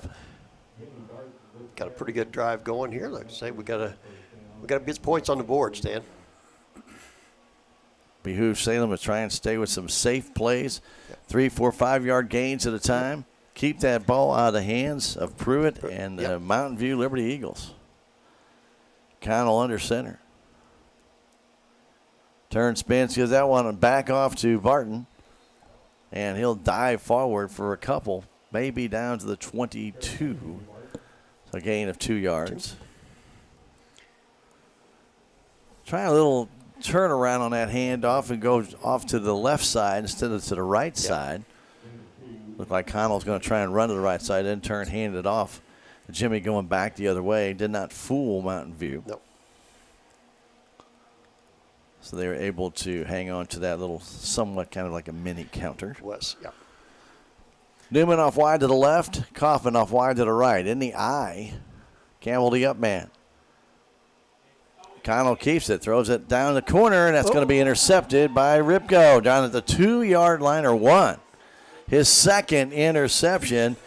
Ball, I'm not sure he was trying to throw it into the end zone, Rick. I don't, Or shorter. You had one deep and one up short, and it looked like he just threw in between them. But that one came down in the hands of Ripko, who was in between those receivers right at the 1. Well, actually, it's at the 6. 6, yep, that's the 6, yep. He was down on the ground when he caught the ball. So Mountain View second turnover, second interception, second by Drew Ripko, who, by the way, has a touchdown in this game. 2-by-2 on the receiving core. Snap to Pruitt. Pruitt hands out inside handoff to Jester. Ball loose. The Salem Tigers. Can they get it? No. Ball got knocked out of the hands of Jester. And Salem couldn't get it. Hunter Shaw looked like he was the one that knocked it out and tried to get to that ball. Could not do it. And the ball recovered by Mountain View at right about the 9. Yeah. Well, they're going to spot it at the 10. Okay, looked like Drew Ripko again. Stan landed on that one. Well, Jester was the ball carrier, and that ball got knocked out of his hands as he did that inside handoff. The Tigers were able to strip that ball, just could not recover it. Pruitt has it again. It slips down in that turf down there, Rick. We talked about it. He tried to cut. He'll gain a couple, go down to 13-yard line. It'll bring up third down and about 3. Okay. He tried to cut back to the middle. The Tigers were coming right at him, and he saw the opening back up the middle of the field, but as soon as he planted, out the foot went. Like you're talking about, Stan, the old turf monster got him, but looks like a very slick field on both sides because, like I say, he made the cut, but he just couldn't keep his feet underneath him. Third down and 3, far hash mark. Snap comes back. They flip it out to Ripko. Ripko at the 10, gets the outside, has the first down and more, and he'll get to the 22, 23-yard line. And that gain all the way from right around the 14, and they're going to mark him down to 23. A gain of 9 and a first down for Mountain View. Well, Drew Ripko's having a pretty good game, and that time they just threw down the slot, Rick. Yeah. Nothing fancy, and he's got the speed, and he just turned it upfield. So Ackland wide to the left side, everybody else off to the right. They only have 5 line people down. They're going to get rid of that quickly, and they do, to the outside. And Jester breaks 2 tackles, still on his feet, and gets the outside. I'm sorry, that is Tanner Ripko. Tanner Ripko got away from the tackle by Campbell behind the line and then was able to move forward for about 8. 2nd and 2, ball across the 30. Well, he'd have been down for a loss of a couple. Yeah, he would have. Campbell could hold on to him. He pulled out and was able to get to the outside. So another Ripko. Yep. Snap comes back and trying to lead the charge for the first down and getting the first down. Looked like Carter Pruitt right up the middle, gain of 3. Needed 2 and got 3. And the Tigers, Rick, they just doing the best they can as Corbin Robertson that time got him down. Actually fell back on Corbin. Corbin was kind of reaching around to his back. True. So 4 receivers to the left, 1 to the right. Pruitt back to the naked backfield. He's going to throw it out very quickly. And it's dropped out there, and then a helmet hit. I'm surprised there's no flag on that, Rick. Because that was out to Frazier. Woo-wee. Tigers came up, got helmet to helmet, and then wow. I still don't see a flag. I was shocked that one didn't come in. Frazier dropped it. They had that screen set up. Yeah. Is that Robertson out there against Stan that hit him? No, that was Campbell. Was it? Campbell came up and popped him. Oh, you mean helmet to helmet? Yeah. Oh, that I'm not sure, Rick. Okay. I was just watching who took him down. Yeah. I did see, like I said, Campbell come up. Snap is back. Pruitt rolling to his left. Fires the ball downfield. The ball is short and incomplete, intended for Frazier. Haven was right there and just screened him off. Ball could have possibly been intercepted, Rick. Yeah, I kind of. I'm surprised Colin didn't go for it. Maybe he didn't see it. Maybe he didn't see it, yeah. But he was stride for stride with Frazier. We got another legal man downfield. Yep. So. What will Coach Barnes here do? 4:56 to go. Another flag went down for Mountain View on a illegal man downfield on the pass. So Move it back, Stan. And we're going to move it back. That's their 7th penalty for 60 yards. So back it goes to the 29-yard line. It'll be 2nd down 15. And a timeout called by Mountain View Liberty. With a score, the Eagles 22, the Tigers nothing. We're going to come back in 30 seconds. This is Tiger Football on KSMO Media. If you have the audacity to believe a financial advisor should talk with you, not at you. If you believe access to your financial advisor should be a right, not a privilege. Join the nearly 7 million investors who think like you do. FaceTime and Think Time make a difference. Join us. Join us. At Edward Jones, it's how we make sense of investing. Call Joe Brand in Salem at 729-3831. That's 8.4. No, let's hit 12 over here. Oh my gosh, we get just all kinds. We are back after the timeout. 8.4, 12. We're good. Yeah, hike. Oh, that's a DC out. DC out. Excuse me. All right. Okay. Okay, here we go. All right. 2nd down 15. Snap is back. They get it out quickly to Ripko, and a flag goes down for a hold, and he's taken down by Connell after a gain of 2 yards. And I think Tigers might actually decline that one, Rick. Yeah, I'm not for sure, like you say. I mean, he's not marking the ball where the ball. Well, I guess they have him now, but it would take him back inside the 20. So, but you give him another down. True. A gain of only 2 on that. Holding against Mountain View, and the Tigers are going to accept it. Yep. Yeah, the wide receiver grabbed on to Haven. Yeah. Actually, I think the ball was in the air. Well, the ball, yeah, got him early. Yeah, so real early. They'll move the ball to the 18-yard line. It'll bring up 2nd down, and, oh, boy. From the 18, they got to get all the way to the 44. How's your math, Rick? 18, 26? 26, yep. Yeah, 26. 26 yards. Frazier wide to the left side for Mountain View. They put 3 receivers over there. 2 on the other side. Snap is back. Pruitt looking downfield, fires it out. It's intercepted by the Salem Tigers. Campbell at the 25-yard line. He got in front of Drew Ripko. I guess turnabout's fair play. Yeah. If you can do that, I can too. And Campbell picks it off. Here in the second quarter with 4:39 to go. There we go, Stan. Well, Tigers need to capitalize, Yeah, Rick. you're right. We got to take advantage of this turnover right here and get some points on the board before the half.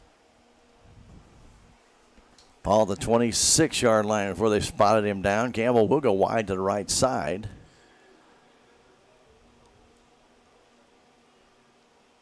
Hand off to Kaufman. Kaufman got a little bit of running room and dives inside the 20 to about the 19. A nice gain of about 7, maybe 8 yards. Looks like they're going to put him down at the 19. So it'll be 2nd down. Let's call it a long 2. Give him 8. Okay. Got it. 4:19 left to go in the half. Tigers, after the interception, in good position here to try and get on the board for the first time. They trail it 22-0 as Kaufman goes wide to the left side. Tigers in that I formation again. Campbell the up man. Jimmy Barton the deep man. Hand off to Barton. Barton gets hit behind the line of scrimmage. He dives back. I think it's back to the line of scrimmage, Rick, but I don't know gain to bring up 3rd, still and 2. Offensive line that time, Stan, got no push up front. No, and Blake Martin, a junior, 240 pounds, he shot that gap and got Barton right at the feet. Yeah, he couldn't. Yeah, he never had a chance to get going. 3.5 to go in the half. 22-0 Mountain View. Barton and Haven wide to the left side. Inside handoff to Kaufman, trying to turn to that outside corner. Now cuts back to the middle. That was a mistake as he got into that quagmire of junk, Rick. Caden didn't go to the outside, came back to the middle, lost a yard. It'll bring up 4th and 3 from the 20. Caden had to avoid it. Yeah, I think if it is, like you say, it was going to the outside, and I thought that was the way it was going, and then all at once he wanted to cut back up. It looked like he could not get traction, No, Rick, and then they tried to cut back, and he really had to slow down and lost all his momentum.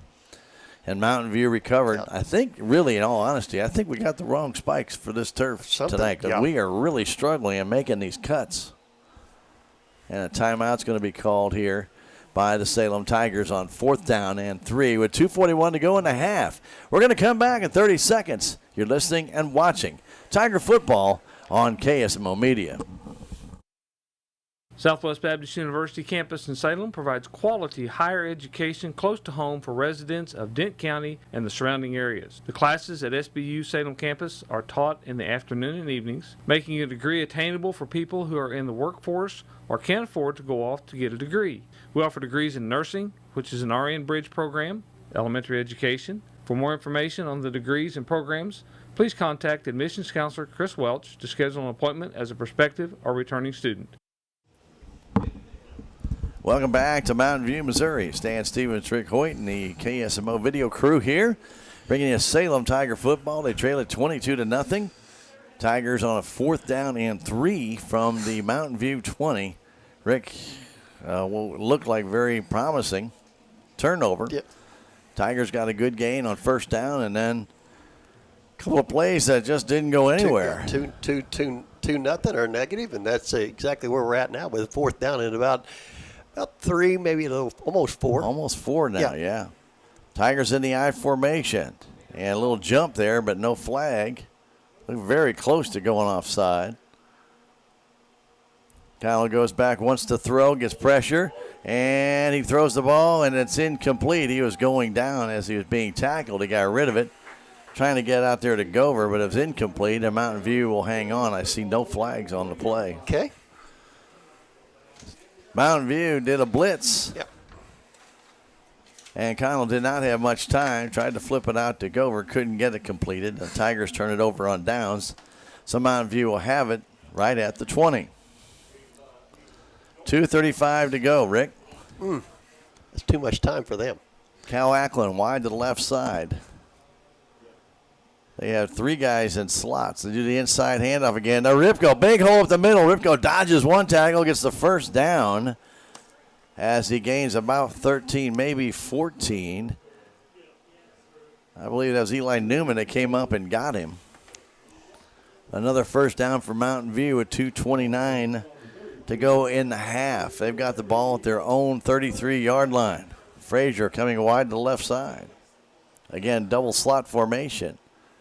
Snap comes back to do the inside handoff to Ripko. This is Tanner Ripko down the right side. Newman takes him down again, but not until he gets over the 50 to the 49-yard line. And the flag is down, though, Rick. Yeah, see that. Flag nowhere near where the play was, which is crazy. Yeah. That's a nice gain of 18, but it may come back. But they're talking to Mountain View here. And maybe against Salem. Personal foul against Mountain View. Personal foul against Salem. Offsetting? Offsetting penalties. They'll do the play again. Yep. So it never happened. No, that's exactly right. So I guess we'll do this again, huh? Well, you would think, but they haven't moved the ball back. No, you don't move it over the 50. What are they doing, Rick? I don't know. No. They're going to give him the play.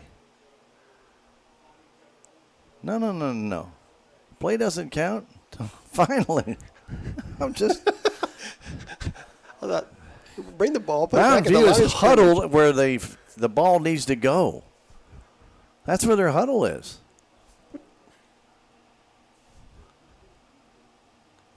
I don't like to make comments about officiating, Rick, but, this year, come on, guys. It seems that we have come across quite a few officials that really do not understand the game. And I'm not sure what the confusion is here. It's offsetting penalties. You replay the down. Yeah. Saturday morning football 101. Yep. Now, if you want to call it after the play, Right. If both of those occurred afterwards, but she didn't indicate that. No. Now they're going to indicate that, I guess. So they're going to give them the play, Rick. They're going to move it to the 49-yard line of Salem, 18 yards, and now they actually give them an extra foot or so. No, not.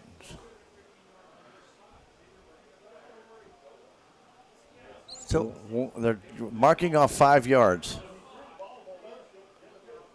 I have no idea. I don't know how to put it in the book either, Stan. Well, it's a gain of 17, and then a 5-yard penalty on 2 personal fouls, only against Mountain View. I don't get that one. All right, the play back in session, a pass out to Ripko, good to the 49-yard line. This one from Gavin Reese, a gain of 6, maybe 7. They'll spot him down close to the 48 as that went to Drew Ripko. Okay. I've never seen that. You got a personal foul against them, personal foul against us. You take the play and you move it back 5 yards.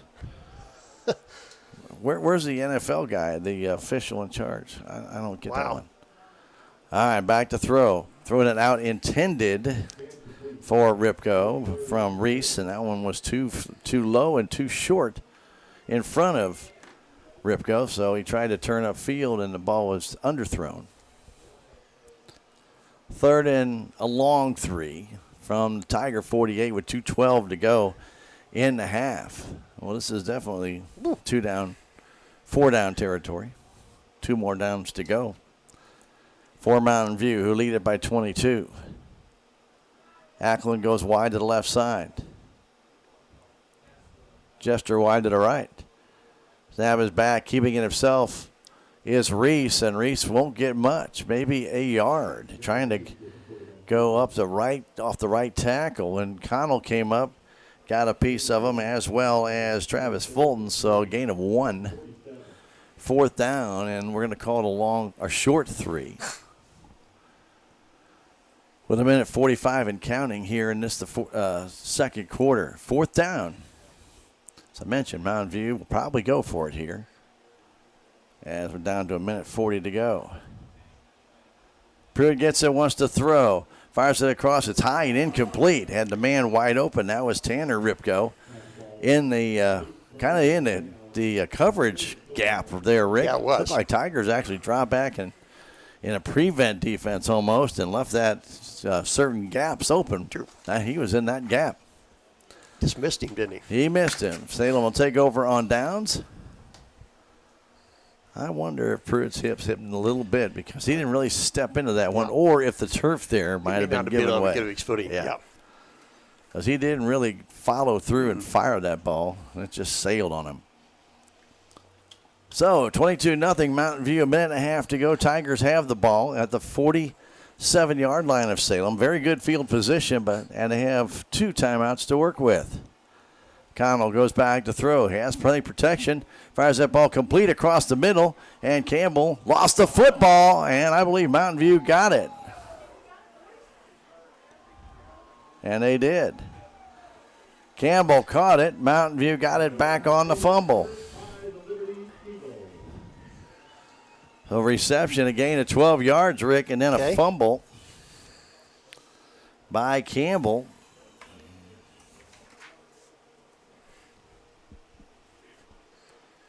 And Mountain View again has the ball. Took a pretty good pop there to pop He that got ball hit out, with didn't 2 he? guys. Yep. He was a sandwich. And the ball came out. Mountain View has it at their own 43. With 1:23 to go. They also have 2 timeouts left. Back to throw. Pruitt looking deep downfield. He has got the man out there, and he brings it in, but he's out of bounds. Heck of a catch by Jester, but he was out of bounds. And Tiger defender out there, Jimmy Barton, just let him catch it. Yeah. Go ahead and catch it. Yeah. You're out of bounds. 1:16 to go. Carter Pruitt was put the ball up 18 times in this first half, Stan. And it really doesn't look like the wind's affecting much on the field, Rick. No, it doesn't. It's affecting it, but if we ask Krista upstairs, I bet it's affecting her. It's a bit She brisk could probably out tell there. us different, huh? I would think I'd so. say so. Snap comes back to Pruitt. He's looking down the right side, fires it wide open, and a little bit of a flip off. Little lateral back. And coming up behind and taking the ball down the field was Brody Rutledge after the catch to Ackland. And they'll take it down the Salem Tiger 34-yard line. 23 yards? Yeah, I think. 23 yards. Okay. And a first down. Well, Ackland, just a little lateral, got it right back. Back to throw, looking downfield, getting chased. Fires it deep for the corner, and it's going to be caught, no, by Jester out there. He went for it, out of bounds. Again, Barton defending right around the 3-yard line. As soon as he let that ball go, Rick, it looked like the wind did take that one. Yeah. We really haven't seen anybody at this end of the field all night long. That's true. That's true. The only scoring on this end of the field happened way back at 11:19 mark, and nobody's been down there since. True. But Mountain View threatening here with exactly 1 minute on the clock here in the half. Second down and 10. Again, back to throw. Pruitt fires it through the middle. It's caught.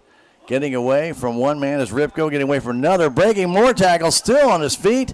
Inside the 10-yard line.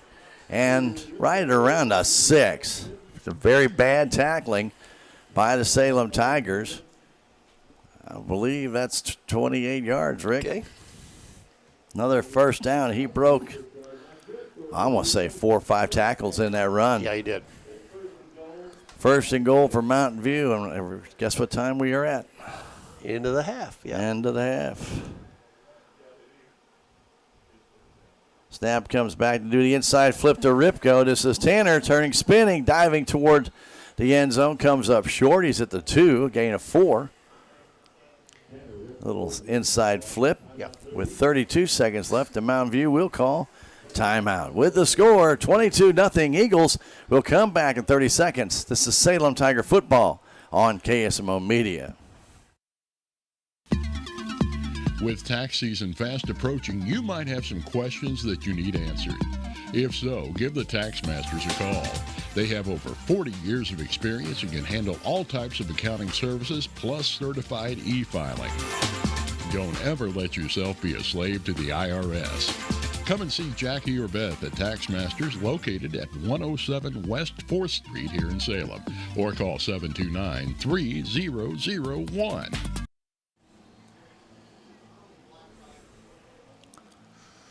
32 seconds left to go in this first half. Mountain View knocking at the door. They are at the 2-yard line. Second down and goal from there. They have Reese and Pruitt in the backfield. They've been there most of the game tonight. Snap comes back to Pruitt, fires across the middle. Intended for Mr. Ripko, Mr. Drew Ripko. And that ball is too low and too far in front of him. Yep. 29 seconds left to go. Third and goal from the 2. Ackland checks out. Frazier brings into play. 22-0 Mountain View. They scored 2 touchdowns early on the first quarter after they actually recovered a kickoff on an onside kick almost like. And I don't think it really was, but it ended up being that. Now they go back to Reese. Rolling to his right. Flips it out, and it's caught. Touchdown. Flipping it out to Jester. He takes it in from 2 yards out. And Mountain View increases their lead to 28-0. And this with 23 seconds left to go in the half. Jester's second touchdown catch. And this one from Reese. Just kind of done just a little bit of an out there, Stan. Just until down and out, right at the flag. Right at the go to the flag. Yep. The only person who could catch that ball was going to be Reese. They threw it to the outside. It was a well-thrown ball by the freshman. Pruitt looking at the sideline. What he wants to do in his 2-point conversion. Probably, coach is saying, convert it. Yeah, Run on your own. Now they call timeout. Burn that last timeout. It has happened. Does happen. Brock Kanega will go out there and talk to his troops on his 2-point conversion. They take the timeout. We'll take a 30-second break and come back. 28-0 Mountain View. This is Tiger Football on KSMO Media. Color the flowers. That's just the whole place looks amazing. I love it. Sophia, whatever happens, we're here to protect you. Thank you. There's no room for fear in your dream home policy from American Family Insurance. Insure carefully. Dream fearlessly.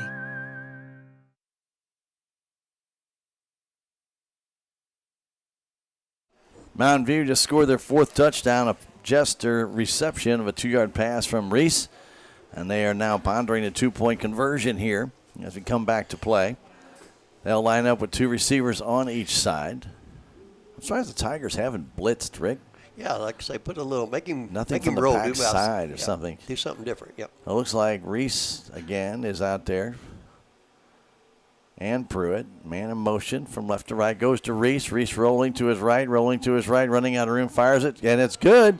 Again, the Jester, same play as they scored a touchdown on. Same play. Just inside the pylon, and it's 30-0. Jester from Reese. And again, Rick, right before halftime, touchdown. Tigers give up another score. And this time after the fumble by Campbell after a nice reception. Mountain View stripped the ball from them. They come down and score. And that was at the 140 mark. It took them 1 minute, 17 seconds to go approximately 60 yards. So the first score came back at the 10-19 mark on a Drew Ripko 17-yard run on an inside handoff. And Mountain View got on top very quickly as they were able to just move right on down the field very promptly. Privet then hit Tanner Ripko with a 2-point conversion pass. Made 8-0. Then on the ensuing kickoff, the Tigers did not go after a loose ball on the ground, and Mountain View recovered it. Went in on a Frazier 4-yard pass from Privet. The 2-point conversion failed at 7:07. The first quarter is 14-0. That's how the first quarter ended. And now here in the second quarter, Mountain View scored twice on 2 passes from 2 Jester, one from Privet and one from Reese. And now another squib kick taken down, and the Tigers will just jump on it. That's Wyatt Campbell falling on it at the 34-yard line. I think a knee here, Rick, would be in order. I would think so. And then go to the locker room with just 21 seconds left. So Mountain View taking advantage of 3 Tiger turnovers here in the first half. 2 interceptions and that fumble. They did score on 1 interception, and now they have scored on the fumble, so they have scored off 2 turnovers, Rick, and we always talk about that. Those points hurt just a little bit more. Yeah, you're right. 21 seconds left. Connell will take the snap. They are in the I formation. And he's going to hand it off. And Barton, that's Caden Kaufman trying to get to the outside. No, it's not. It's not either. It looks like Owen maybe. And Josh Owen will scoot up for a first down of 11-yard gain. I didn't see Josh sneak in, but he did. Yeah. So Owen, the deep man, taking over for Barton there. And clock's going to run down. And I don't think Salem's going to get another playoff. I believe not. They're going to head to the locker room as we get to halftime. 30-0 Mountain View here against the Salem Tigers at Mountain View. It's been all Mountain View Liberty Eagles here in this first half, and the Tigers, with that first down, Rick, had a total of 5 first downs in that first half. Mountain View had only 10, but they scored 4 times. And again, a couple of them off turnovers. Tigers did force a turnover, but could not score off it. And had some opportunities deep in Mountain View territory, but could not get over the goal line. 30-0 Mountain View. We're going to take a 2.5. Well, it'll take us take a 3-minute break. We'll come back, give you some stats from that first half here at Mountain View. Tigers and Mountain View Liberty Eagles in SCA play. Mountain View 30, Salem nothing. Back in 3 minutes. This is Tiger Football on KSMO Media. Terrell Complete Auto Care is a full-service auto repair center in Salem. They offer full-service oil changes as well as $2 discounts on Tuesdays for all ladies, and Wednesday is Senior Citizen Day. Plus, Terrell Complete Auto Care can take care of all your auto and diesel repair needs. They offer free pickup and delivery in town. James and Sheena and the staff of Terrell Complete Auto Care are proud to support the Salem Tigers. Hi, I'm Susie Cahill, Director of Healthy Dent County Fitness Center. Are you looking for a place to begin your journey to better health? Come inside. Never in my life have I been in another atmosphere where everyone was so friendly and eager to help others. It's not just the staff, it's the members. They're so passionate about what they do and so excited to help you. If you're ready to begin your journey to better health, come by and see us. This is Mike Elliott from Town & Country Insurance. As an independent agent, we shop many different companies, allowing us to find the best value for our clients. Town & Country Insurance has been serving South Central Missouri since 1963. We have offices in Salem, Rolla, Licking, and Mountain Grove, and would welcome an opportunity to show you what we can do for you. Stop by 400 West Scenic Rivers Boulevard, located inside the Town & Country Bank, or you can call our office at 729-6624. Southtown Furniture. Southtown, where the bargains are. We've got everything from furniture to appliances. Quality floor covering. We won't be undersold, you'll see. To you, that is our guarantee. Southtown Furniture, where the bargains are.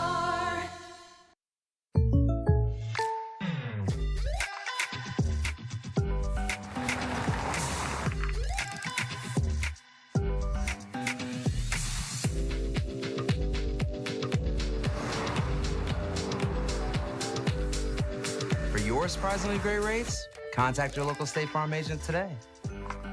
If you want the real deal, call State Farm agent Cameron Irway in Salem today. Like a good neighbor, State Farm is there. Hometown Processing is now taking deer to be processed. They can process the deer however you want it, as well as make deer summer sausage. Hometown Processing continues to offer custom processing of beef, hogs, and other large animals. They strive to provide you with the finest, freshest meats and processing at the best possible prices. Hometown owned, Hometown Processing is located at 3450 West Highway 32 in Salem, or call 729-7278 and check them out on Facebook.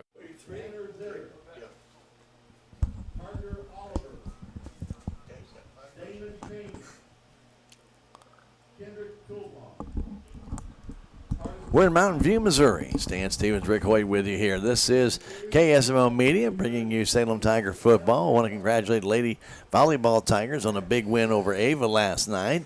It took all 5 games, Rick, and it went down to the wire in game 4 and 5, but Salem was able to come back and take that match, and their final regular season home match of the year against Ava. Good to see Coach Kristen Barnes and the Lady Tigers 9-11 on the year with two splits in tournament play, and for our volleyball program.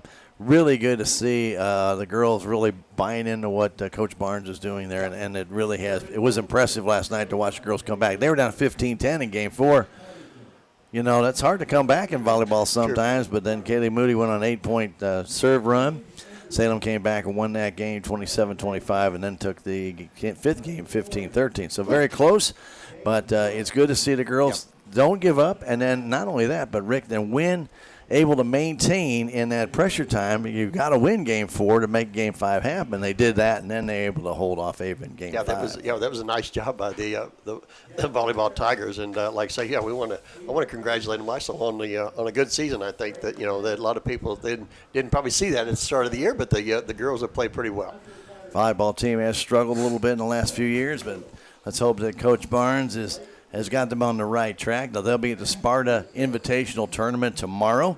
Their final regular season game will be next Tuesday at Houston, and they will be at Stratford next weekend. They'll be at Stratford Thursday in what I'm going to call the play-in game in the district. They will take on St. James, and that match will be at Stratford, 6 o'clock next Thursday. And we'll be there to bring it to you on KSMO Radio. We're not streaming that game from there due to the MSHA results for districts. As we've mentioned before, you have to go through the MSHA protocol. But we will be doing a video highlight and bringing that back from that contest with St. James. And we'll be able to do that for like a 4 or 5 minute highlight. But we're not going to be able to stream that entire match live. So you listen to it on KSMO, and we will stream the audio on KSMORadio.com from that district matchup next Thursday night from Stratford, 6 o'clock, against the St. James Lady Tigers, who Salem has played, I believe, twice already this year. I think they've split with them, and they lost one, they won one. So this will be interesting in district play. Also want to congratulate our Salem Lady Softball Tigers, Rick. Their season came to an end at the hands of Logan Rogersville Thursday, 12-2. Yeah, a very good Logan Rogersville team. And it's a great Logan Rogersville team, to be honest with you. But if you think of what that softball team had to go through, remember, they came off COVID like everybody else. And if you remember, they were 2-1, and then they lost 7 straight games because they just never had the full crew there. Finally got everybody back. Then they had another little bout with some quarantine. And you got to remember, the softball season is only 5 weeks long. And when you got to sit out 10 days in 5 weeks, that's a big chunk. And that's usually 3 to 5 games. Yeah, you get real behind in a real hurry. Right. So they finished the year 10-12. Coach Carr and our Lady Softball Tigers did a real commendable job after coming off the quarantine. And it's the final fall softball season, so there won't be any more softball in the fall now. They'll also play softball this spring in addition to baseball. So, it's going to be a real busy time, trust me, for this upcoming spring. So I want to congratulate our Lady Softball Tigers as well. And again, they played very hard. Getting to that semifinal in district play, but losing to Logan Rogersville, and it would not surprise me if Logan Rogersville wins. Yeah, I kind of agree with you there. They're very good. Very good team. Yep. Tonight, Salem football Tigers have fallen behind 30-0 at Mountain View, and it has been a air spectacular for Mountain View. They have really done a good job of putting the ball up, even with the winds we have here. And we've got some winds gusting to about 20, 25.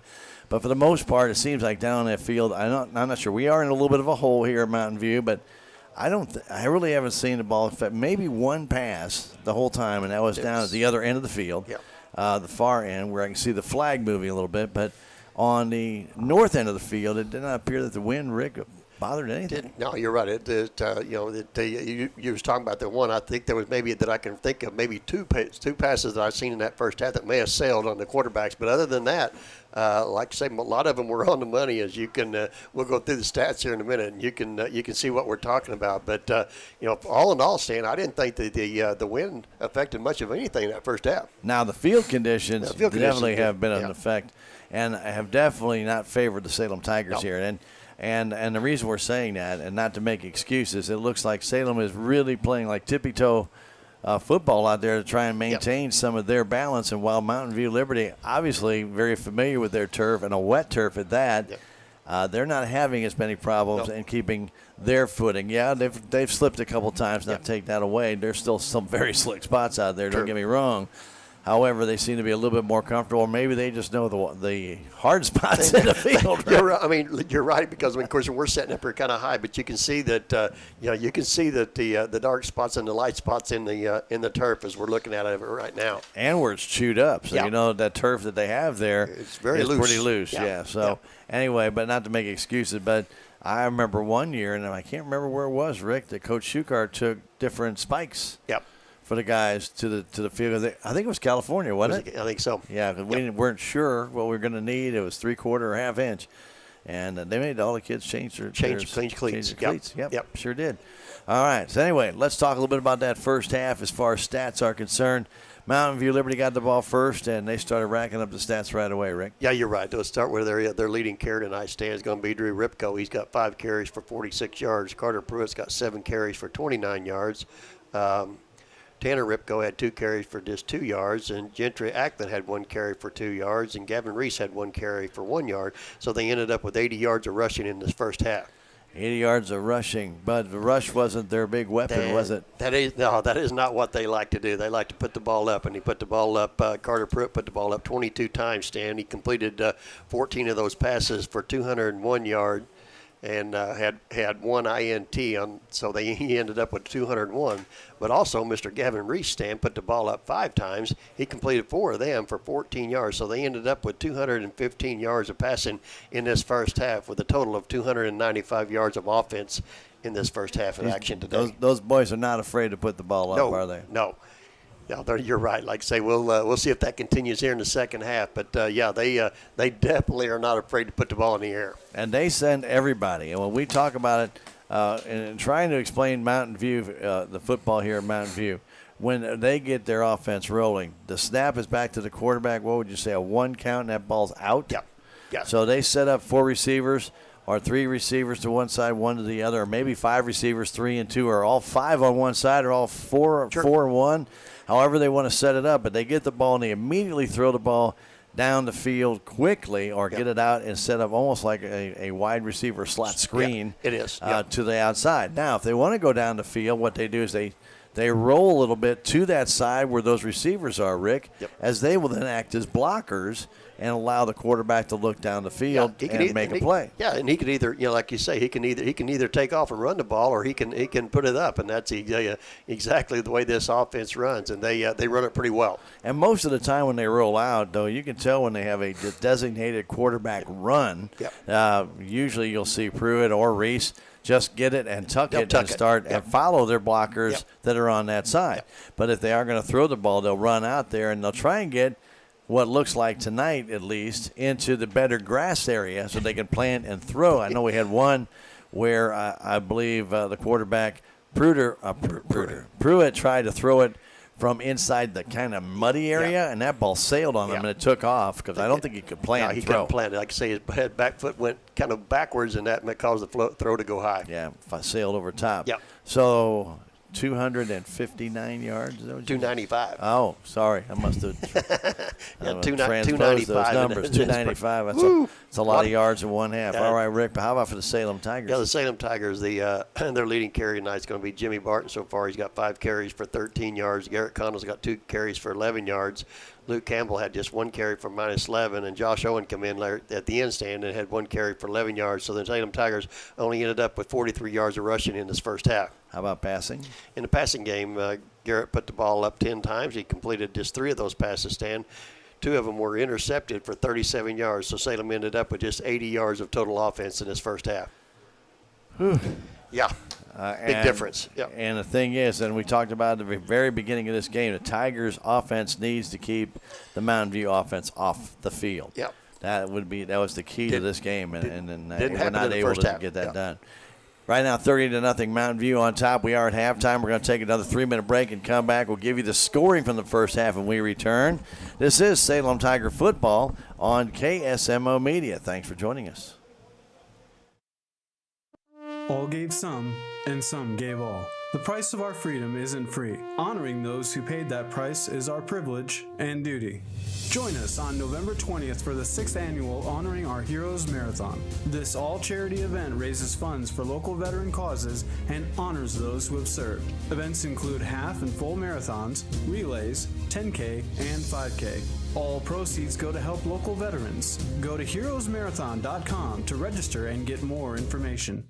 The Salem Memorial District Hospital is a full-service hospital that features a 24/7 emergency room and a family clinic with several providers for all of your primary care needs. The Salem Hospital has been diligently addressing community needs by expanding their physical and occupational therapy facility and adding a new state-of-the-art 3D mammography machine, as well as a sleep disorder center. Salem Memorial District Hospital, your first choice for local high-quality health care at an affordable price. Every patient, every encounter, every time. There's a place for do-it-yourselfers with everything for your car or truck. At K&H Auto Supply, they have a Power Torque 9-piece 3/8-inch drive-deep socket set priced at $19.99. True Fuel Premix 2-cycle fuel, get 2 for $12.98. And WD-40 penetrating lubricant, it's $4.49. K&H Auto Supply, 700 South Main Street in Salem. Park City. Yeah, Park City. Park City. I'm a Missouri Farm Bureau insurance agent. I'm for working hard for what you get and then protecting what you've got. Your home, your vehicles, your life. I'm for making an honest living and taking pride in what you do, and for giving back to the community I call home. I'm for serving my clients with the respect and dignity you would expect from the farmers that started this company. And though I know you probably hope you never need me, I'm here for you when you do. I'm a Missouri Farm Bureau insurance agent, and if you're a Missourian, I'm for you. Duncan Family Chiropractic provides chiropractic care to everyone from newborn to elderly. Dr. Duncan treats wellness, sports injuries, chronic ear infections, pregnancy, and more. Ask Dr. Duncan about your full line of supplements, including Juice Plus and standard processed supplements, as well as pain relief, BioFreeze products. History is what makes the Bank of Salem different. We've been a part of this community since 1883, and we're the first bank in Salem, as well as one of the oldest banks in the Ozarks. We pride ourselves in our commitment to this community and make giving back a priority each year through our many donations and volunteer hours. Our employees are your neighbors, friends, and family who strive to make this community we call home the best it can be. Come bank with us at the Bank of Salem and be a part of Denton County history. Yeah, I'll work. You manage the station, right? Yep. Yeah, I'll cut a deal with you. All right. Good to see you, man. Okay. Welcome back to Mountain View, Missouri. We have a second half of football coming your way right here on KSMO Media, but the Tigers are trailing at 30-0. Mountain View got the opening kickoff and marched down the field. They got a big run in which actually the officials missed a step out of bounds at the 50-yard line. Coach Bryson about went ballistic, and he should have, because it was obviously that the boy stepped out of bounds right near the Salem bench. Wasn't close, Dan. No, it wasn't close. He was out of bounds by a good foot. Wow. And that's right in front of us. We are right at the 50, and the official standing right there missed it.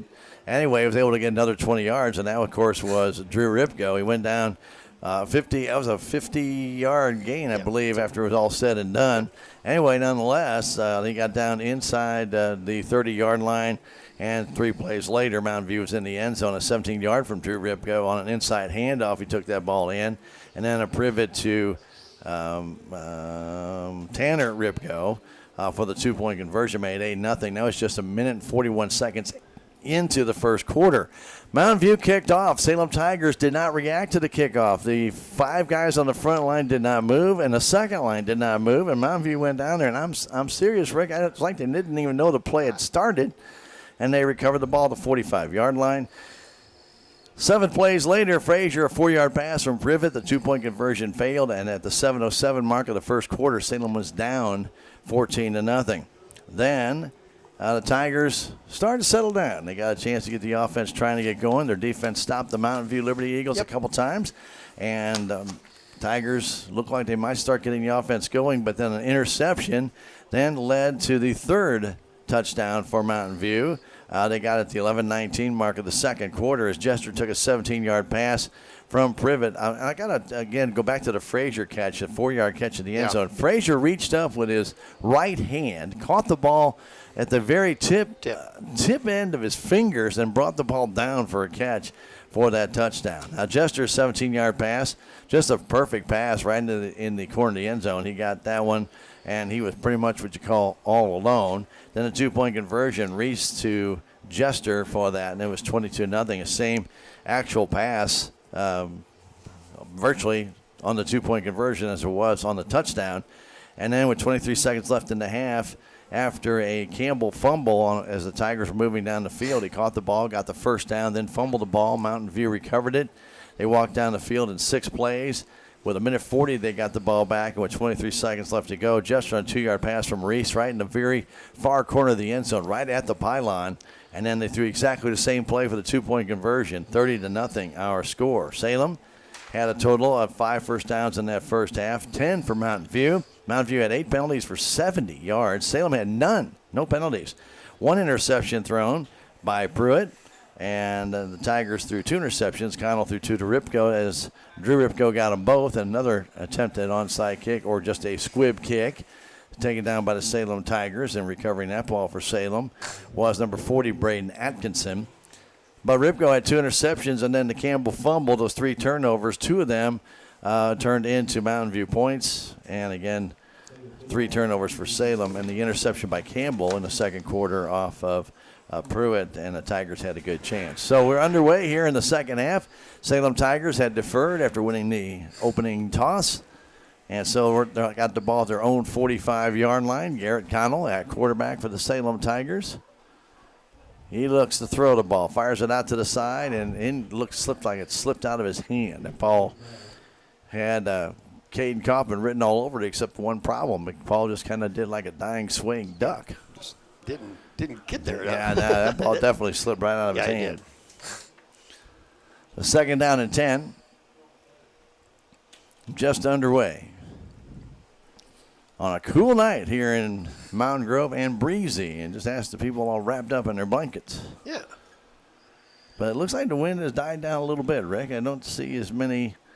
I say that, and I look out in the wind, and now the flag unfurled. So it has picked back up. So we definitely have some breeze down here in Mountain View. As Connell gets it, looks to throw, getting blitzed on, throws it and completes it across the middle. And working forward is Gover to get the first down. He gets across the 45 of Mountain View to the 44, right down the middle of the field. A gain of 12 and a first down. Yeah.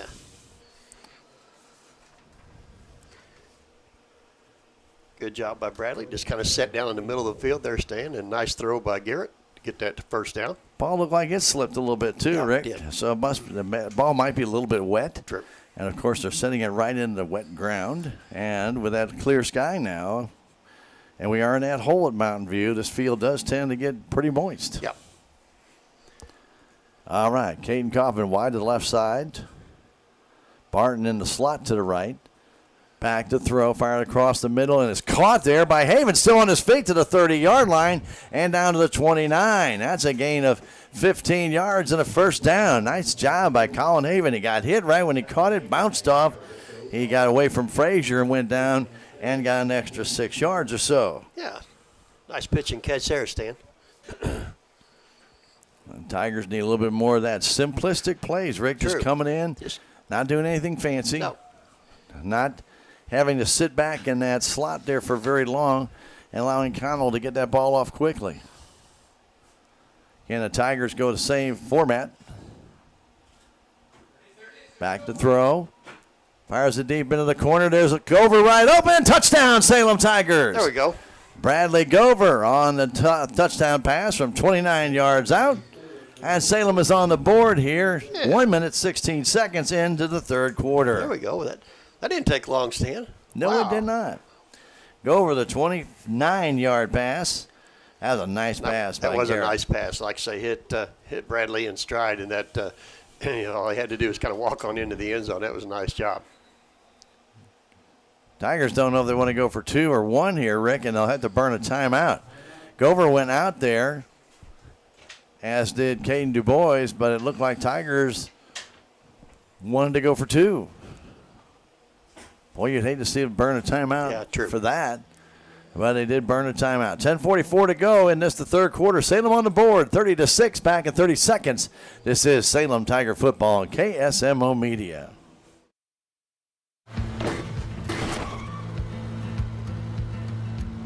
Sorry, Dad.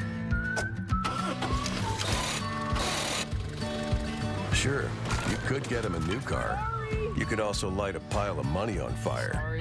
Because as long as Mr. It wasn't my fault takes the wheel on occasion, maintaining this car is your best option. So keep it running longer, stronger, with quality parts and a whole lot of Napa know-how. Dad, where are you going? So the Tigers have decided to go for two. Connell's out there to go in the I formation. Barton the up man. Owen the deep man. Waiting for the official to get in place on the side. Okay. Connell got under center a little too quickly. Inbounds line to the right side. Connell has it, wants to throw the ball, does. To Gover for the 2 points. Bradley with wide open. He takes it down, and a 2-point conversion good, and it's 30-8. Boy, kind of threw him a BB there, didn't he, Stan? Yeah, he did. He threw him a fastball. That was a nice job by Bradley to get his hands up and corral that ball and get it in for the 2-point conversion. Again, the only person who could have caught that ball was Gover, and so good job by the Tigers. And moving down the field very adeptly right there, and they just went to the pass the whole time, Rick. Yep. So we'll see what the Tigers want to do. Now, hopefully, the defense can come out and put a stop on Mountain View and give the offense a chance to come back out there. Got to come back, like I say, we got to shut this Liberty offense down, Stanley, because they've been, I'd say, more than efficient in the first half. So we'll see what Mountain View has in store. Right now, Garrett Connell's doing long snapping. I'm not quite sure what that's about. I'm not either. Not either. You're right. I'm trying to see that. Would he go in and snap maybe for a punt? I think that might be for the hold. Okay. Yeah, okay. So maybe do that. Okay. Interesting, huh? Yeah, it definitely is interesting. Colin Haven will kick it off. We know the Ripco boys will go deep. They had their only opportunity back in the first quarter. As Colin kicks it, it's a shorter kick. It's going to come down and bounce.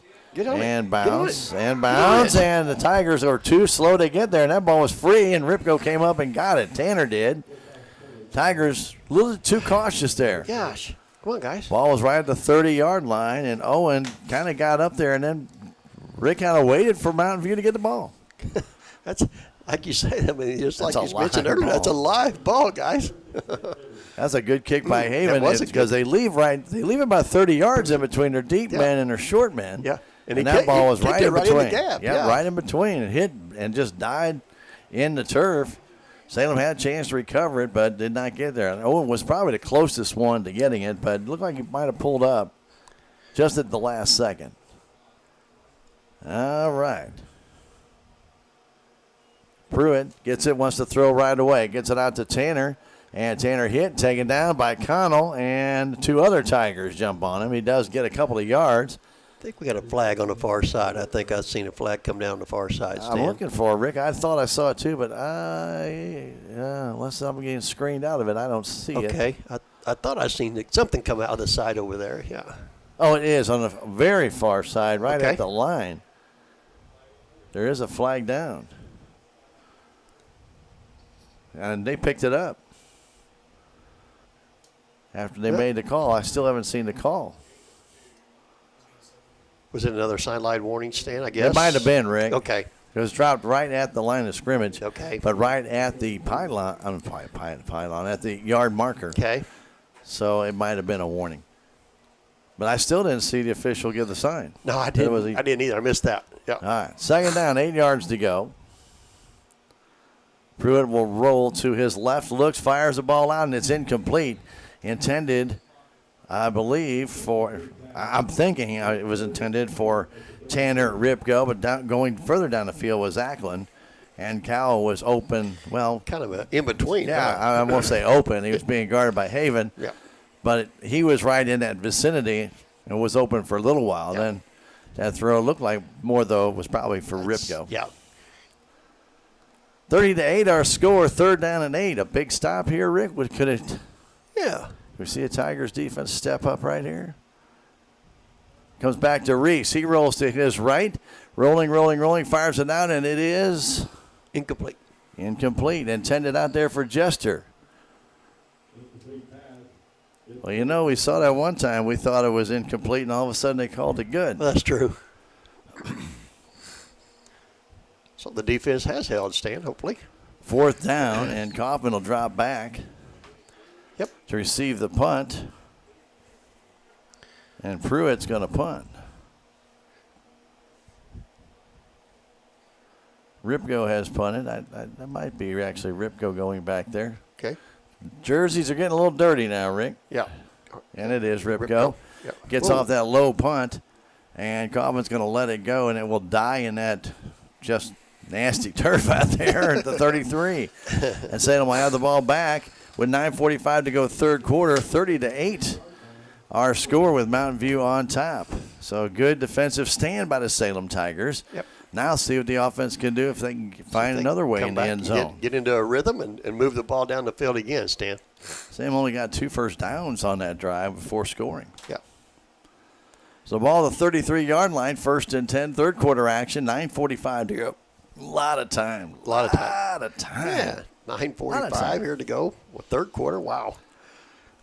Kaufman comes wide to the right. Barton will go in the slot to the left. No, make that to the right. Yeah. And Haven goes in the slot to the left. Back to throw. Drives it out. Almost intercepted. And Ripko took down Haven after the play. No flag down. Kind of went right over his back. Almost kind of walked right over him. 2nd and 10, but Frazier got his paw up there, knocked it down. Yep.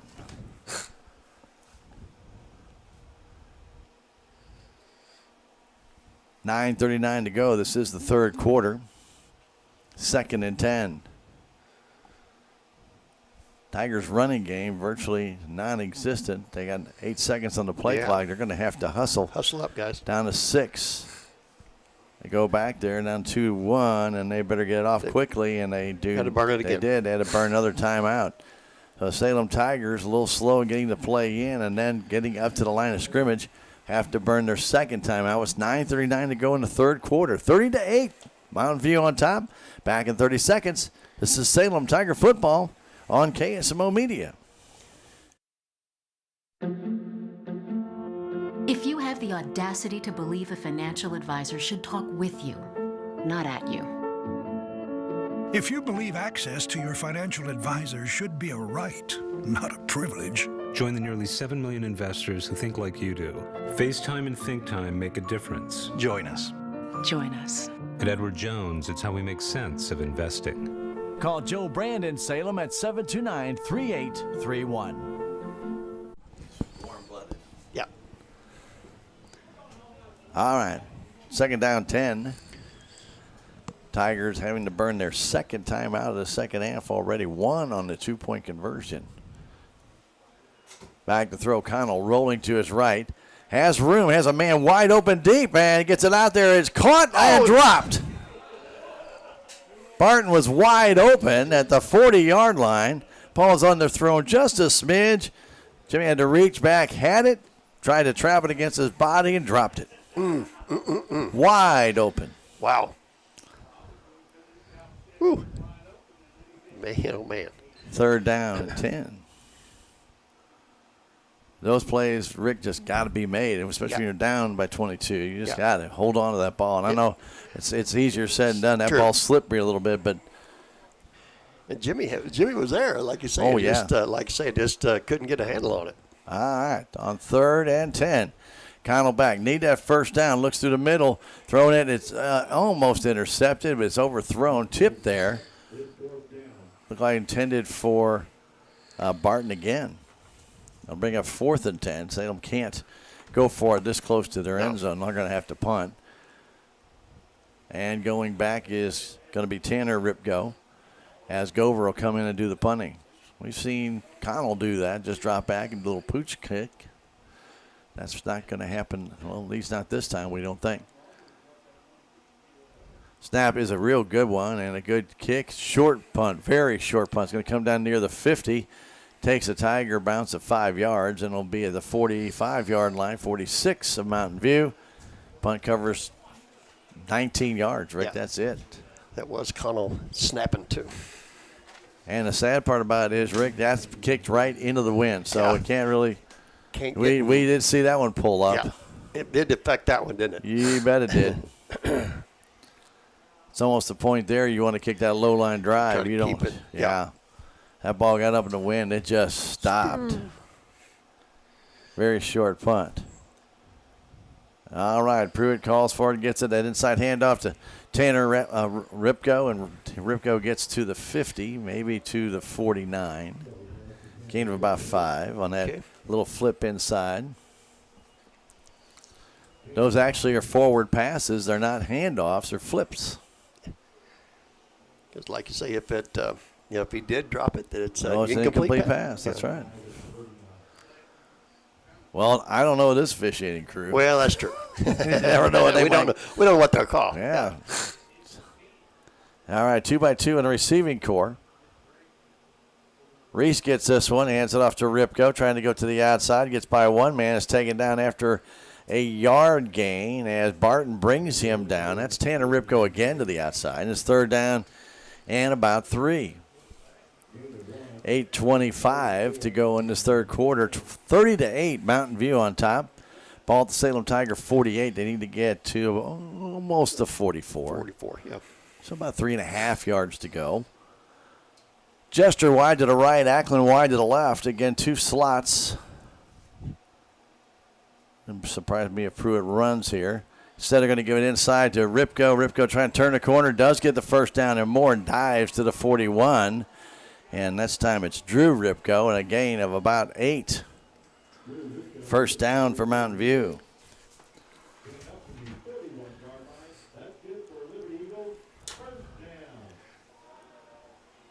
Ball down to 41 of Salem. Ripko with a good run. There's a Tiger that had a chance to bring him down. I think it was Robertson had his hands on him, just couldn't pull him down, and then he dove forward to the 41. 2 receivers to the left, 2 receivers to the right. Jester wide to the right, Frazier wide to the left. Snap to Reese. Reese wants to throw the ball deep down the right side, and the man is there. He's got it, and it's a touchdown for Jester, his 3rd. And Barton was right with him, stride for stride. Rick, that ball was perfectly thrown. 41-yard pass. Woo. Jester's 3rd touchdown. Wow. He just 7:23. Yeah, he just reared back and let that ball go, and he gave it all he had. And Jester actually outrun the football stand and made an excellent catch and run on into the end zone. So Reese's 2nd touchdown pass of this game, both to Jester. That one, he just threw it up there and let him run underneath it, Rick, and it was perfectly thrown. And not a thing Jimmy Barton could do. He tried to get the inside position. Had it been underthrown, he'd have definitely picked it up, but it was not. Snap comes back to Pruitt. Pruitt fires it for the 2-pointer, and he throws it over the head of everybody, and it fails. 36-8 our score as the 2-point conversion fails. Here at 7:23 left to go third quarter, 36-8.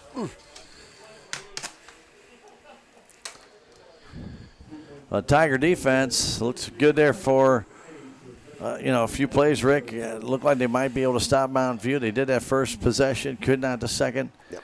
And, boy, you just have to tip your cap, to this offense. That's about the finest pass I've seen in high school this year. That ball was thrown by a freshman right on the money. Yeah.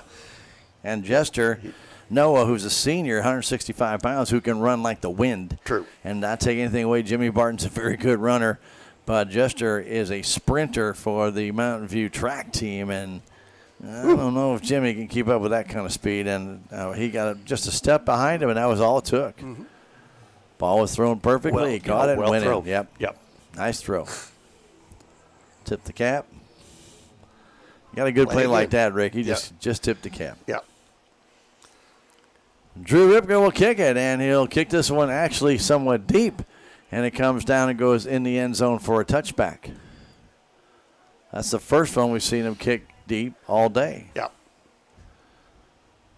And so Salem will take over at their 20-yard line with 7:23 to go in this, the third quarter. They're down by 28 points.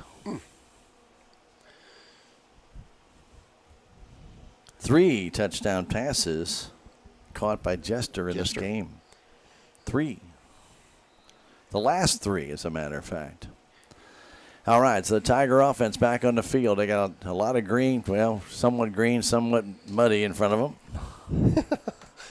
Right now in the area they're on, it's green.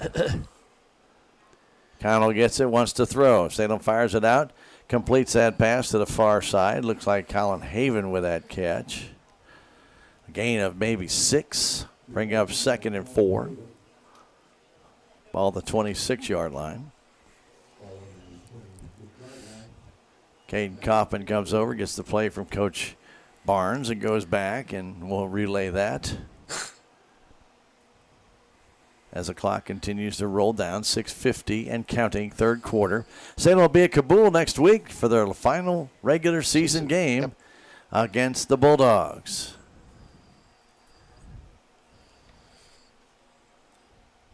Connell in the gun.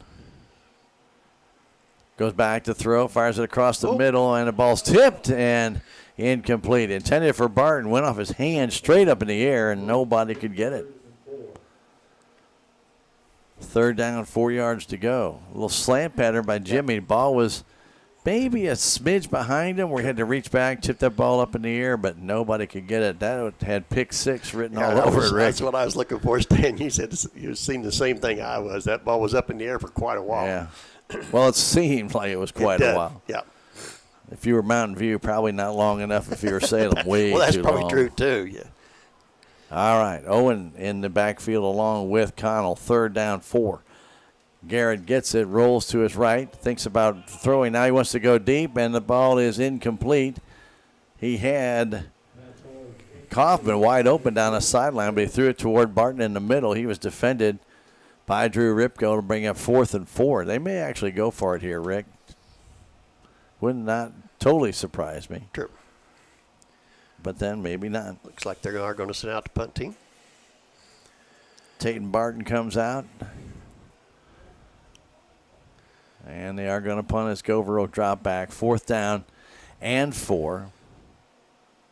Not quite sure the philosophy of Garrett going that deep on a 3rd and 4. True. Gover gets off a lower kick this time, much better. Bounces, comes down the hand to Ripko. Ripko turns the corner. He's at the 50. Breaks another tackle. I'm sorry, that looks like Jester who came in. Nope, it's Ripko. Sorry. Yep. Sorry. I thought it was too short for Jester, but the number got crunched up, and it looked like an 8. It did, didn't it? Like saying, wow. That was Tanner. Yeah.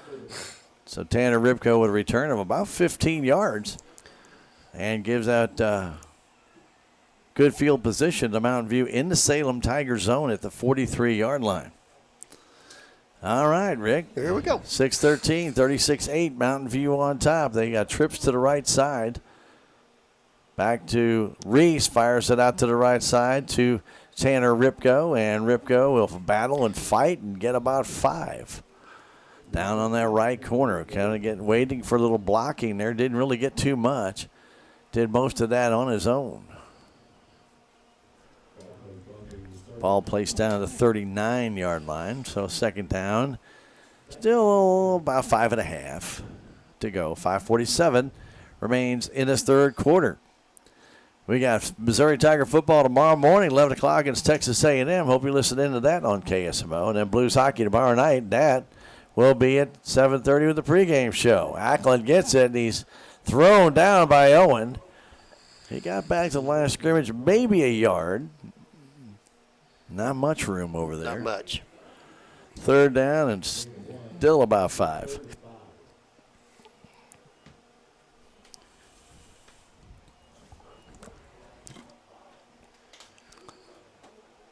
So Blues hockey tomorrow night, Missouri Tiger football tomorrow morning.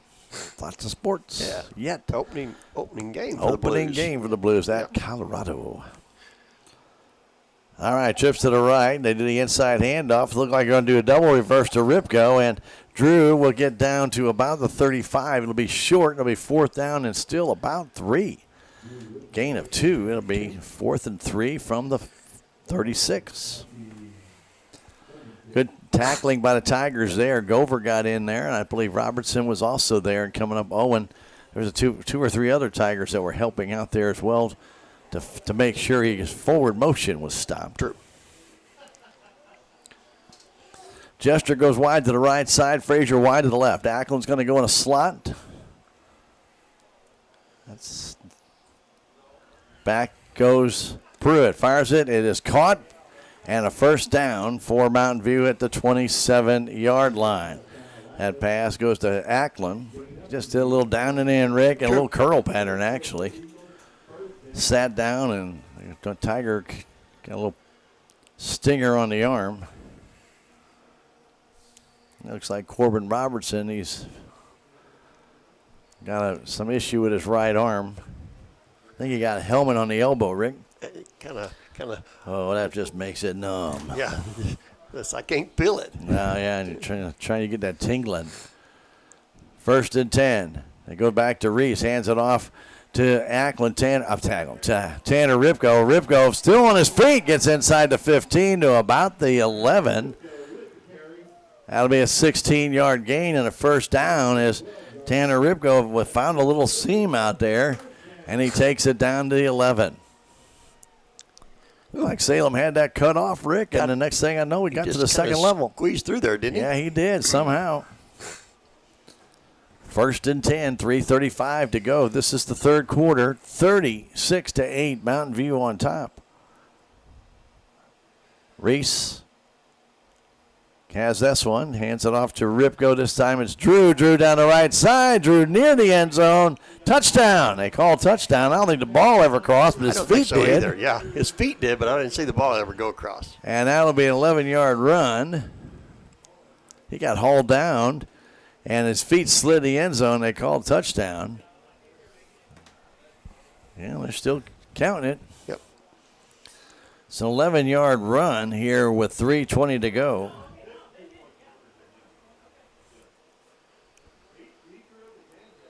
So that's 1st and goal, Rick, I think. No, I'm not sure. I thought there's, like you say, I thought. Yeah, this extra point. Yeah, I'm thinking it is. Yeah. Okay. Snap goes back, trying to find a man open, fires it off the fingertips of the intended receiver, number 14, and that's Eli Moore. As Pruitt threw a bullet right there. Yeah, he did, didn't he? So Ripko, Rick, I saw only one official put his arms up. Just one. Yep. None of the other ones. Even the white hat didn't put the official touchdown sign up. And so that's why I was hesitating. And then they spotted the ball down and put the first down marker up. What are you doing? Lay it down. Yep. Yeah, you don't have it. So they went for two. They fails for the second straight time. Salem finds himself down by 34 points by a score of 42-8.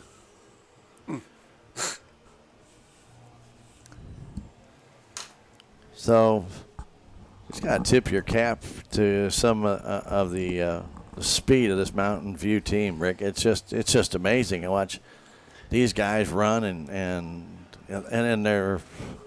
they just don't seem to tire out. Slow down. I mean, they got so many. Yeah. Well, like I say, they can put in so many guys, Stan. You're right that that they can keep rotating guys. If some guy gets tired, they can just put another one in, and he's just as fast as the guy that goes out. Well, it seems like one guy goes long, and then he doesn't go long for a while. He goes up short, and another guy goes long. So Ripko will kick this one short, and Tigers better get up there as Cobbin comes up to get it at the 15-yard line and goes out of bounds right there at about the 18 or 19. That ball hit and just stuck. It must be really wet over there. You got to get up there and get the ball. Yeah. So they're going to mark it actually at the 19. That's where Salem will start out 1st and 10. 3:17 to go in the third quarter. 42-8. Mountain View on top. And this isn't what we really expected coming in off that Mountain Grove game, where Salem Tigers played a pretty good game, fell to the Panthers 20-13. Yep. But Rick, this has been an offensive show by Mountain View. True. Yeah, their speed is quite remarkable, I'll say. Wow. Connell back to throw, looking across the court. Looking across the field to Haven. Haven reverses field, still on his feet to the 30, breaks a tackle, still to the 40. A nice gain of, I'm going to give him 20 yards. I'll mark him at the 39 and a first down. Good job by Collin. He was going from left to right, stopped, backtracked, cut against the grain, picked up 20 yards and the first down for the Salem Tigers. Yeah. Nice job by Collin Stannis. He kept his feet going and like. Use a little stiff arm. How many of those we've Yeah. seen this year? Yeah. Not many. Break some tackles and get you 20 yards. Nice job, Colin. 2:50 and counting, third quarter. Salem down by 34. Haven will go wide to the left. Coffin wide to the right. In a slot goes Barton. Josh Owen a single setback. He'll be behind Connell. I wanted to give it to him, and Owen didn't know what to do with it. So Connell takes off, runs out of bounds after gaining 6. Josh Owen like, you want me to take that? You're right. I mean, and then we got a flag on the play, too, stand on the far side. We'll wait and see what the official says on this one, and it's going to be false start against the Salem Tigers. Okay. That is their first penalty of the game, Rick. Wow.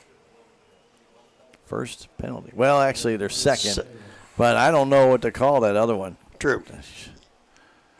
They gave Mountain View 15 yards, moved it back 5. Both teams had a personal foul. I don't understand. No, I didn't understand that one either. Draw me a picture. Well, it was this way. 15 and back 5. Yeah. Don't know. I don't know. We've seen some different things tonight. True. All right, Tigers on the far side of the field. So on the short side, they have 3 receivers. On the near, which is the long side, they have 1. And Connell will keep it himself.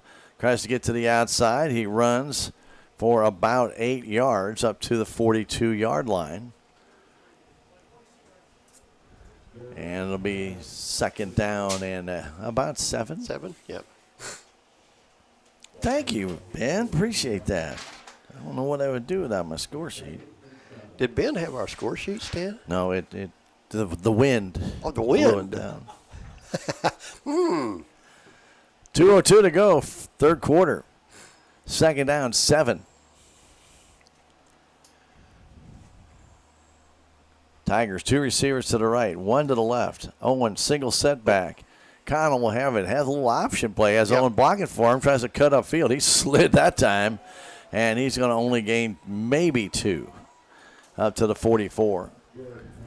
Connell tried to stop and planned, and Rick, he just slid. Yeah, there's nothing there. Yeah. It looked like he was skating.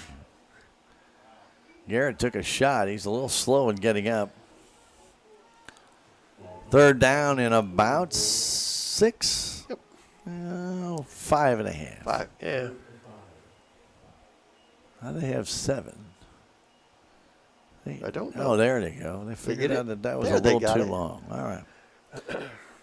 All right. Kaufman and Barton to the left side. Haven to the right.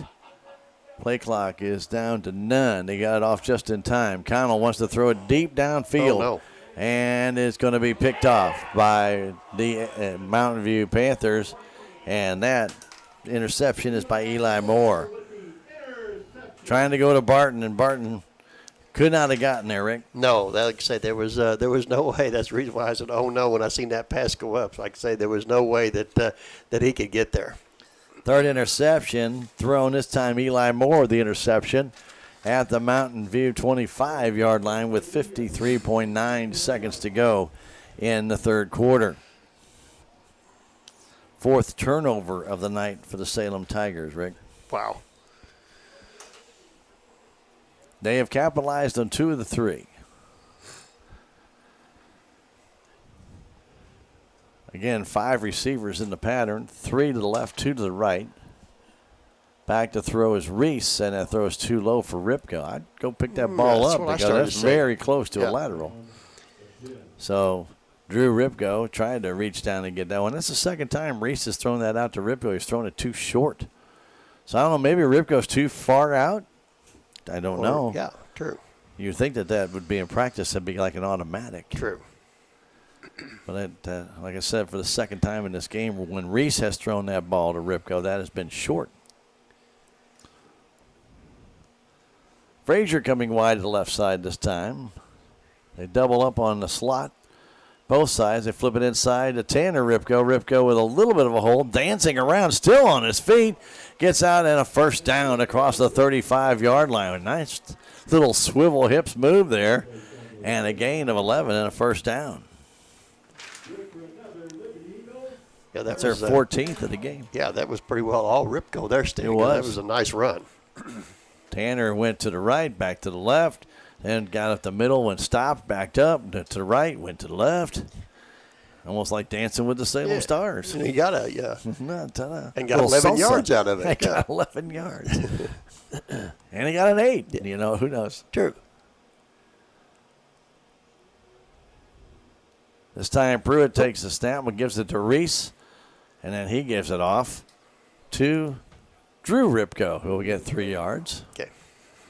Drew Ripko was one of their leading rushers coming into this game, and that's only his, fourth carry? Drew? Yeah. No, Drew's got 9. 9 carries. Drew has. No, he Yeah, does he not. Yeah, Not he does. handoffs. No. Rick. 42-8. Here we have played 3 quarters now here at Mountain View as we've come to the end of the third quarter. We're going to take a minute break and come back. This is Tiger Football on KSMO Media. Back in a minute. Southwest Baptist University campus in Salem provides quality higher education close to home for residents of Dent County and the surrounding areas. The classes at SBU Salem campus are taught in the afternoon and evenings, making a degree attainable for people who are in the workforce or can't afford to go off to get a degree. We offer degrees in nursing, which is an RN Bridge program, elementary education. For more information on the degrees and programs, please contact admissions counselor Chris Welch to schedule an appointment as a prospective or returning student. With tax season fast approaching, you might have some questions that you need answered. If so, give the Tax Masters a call. They have over 40 years of experience and can handle all types of accounting services plus certified e-filing. Don't ever let yourself be a slave to the IRS. Come and see Jackie or Beth at Tax Masters located at 107 West 4th Street here in Salem, or call 729-3001. We get ready to start the fourth quarter. Mountain View with the ball. 42-8, they lead this one. Snap is back, and keeping it himself is Carter Pruitt, and he probably wishes he hadn't. He's taken down for a 4-yard loss. Salem Tigers got in there. I believe Wyatt Campbell got in there and took him down, Ricky. Yeah, I think, was that him or it was or Wyatt. Newman? Was it Newman? No, it was Wyatt. Wyatt got him down. 4-yard loss, third down, and about 14. You know, you got a dislocated hip in week 2. You're in there, and you have a 42-8 lead. Why would you be carrying the ball? True. Somebody explain that one to me. Maybe he was supposed to. I don't even know why he's still in the. He's out that's there. what I started why saying. I are don't they know why playing they Reese? still got him out there. You're right, Stan. He wants to carry it again. By gosh, by golly, he breaks one tackle and gets a little horse collar. Might have been a face mask, Rick. And they didn't call it. I don't see a flag. He got yanked back. He got about 8 yards, but still going to bring up 4th and 6. Looked pretty close to me, Stan, from what I can say. Maybe again, Rick, maybe they grabbed the jersey and it looked like it looked like a face mask, but I didn't have the binocs on him when he ran out right there. So dropping back is Ripko. Drew will do the punting, or he'll run with it. No, he'll just punt it and kick a little short punt to the sideline. It bounces and almost hit the Salem Tiger player. That would have been disastrous. True. Downing it there was Jester. And Salem will take over their own 44, down by 34 points here in the fourth quarter.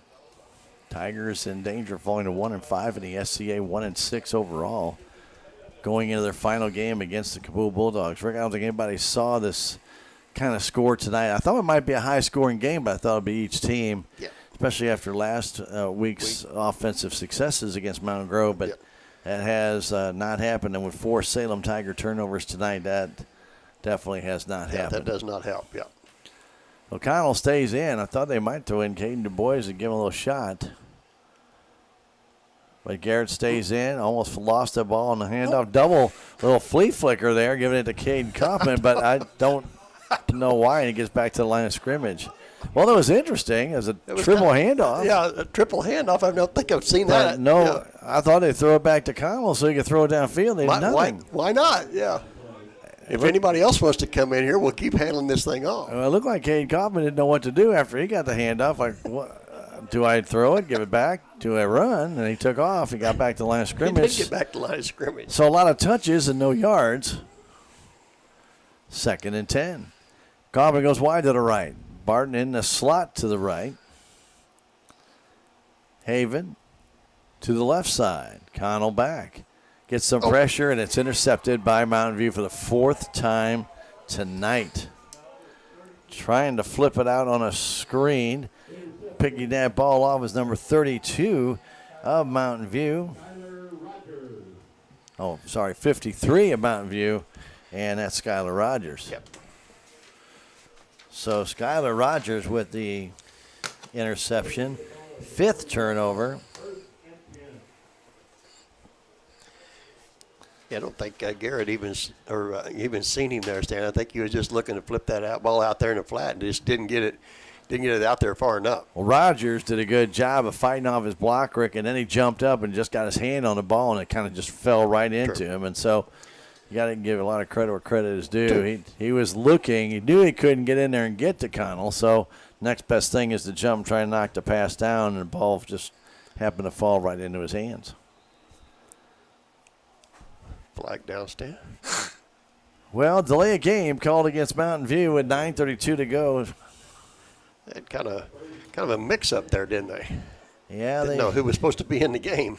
They had a little confusion there, Rick.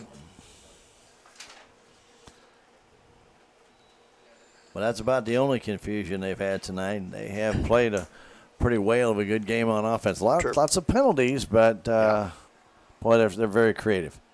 An inside handoff to Ripko. Drew trying to turn to the outside. He is upended nicely by Jimmy Barton for a loss of 1. Good job by the Tigers, and Jack Keith was forcing him to the outside and just kept him going that way. So a good job by Keith coming in off the linebacker position, Ricky. Yep. Stringing him out. Barton came up and took him down. That's just good teamwork there. Yeah, stringing out far enough to get you some more help, and exactly what they did. 2nd and 16 now after the loss of a yard. Mountain View with 75 yards and penalties tonight, 9 of them. Frazier wide to the left. Looked like Jester wide to the right. Guy was moving a little too soon, but no flag goes down. And he goes down, though. He is slammed down there on the backside as the Tigers come up and take down a new runner. And again, Keith with that slam down. And is that Chris Shar, Stan? Chris Shar, okay. He's a freshman, 135-pounder. So you want to play varsity ball? Say welcome. Connell checks out. Getting some white jerseys out there now, Rick. True. Back is Reese. Reese looking down the field, fires that ball, and is caught. And down went Ripko on a tackle there by Campbell. It's only a gain of 9, but it's going to make it 4th and 9. And I'm telling you what, Drew Ripko, he came down hard, Rick. He's going to check. I think he's going to check out. Wow. No, he stopped. He was going to the sideline. Now he's come back in. Boy, he came down hard. Boy, he did. It looked like almost kind of the side of the head. Yeah. Gain of 9, 4th down and 9. It's like they drop back to punt. I don't believe it.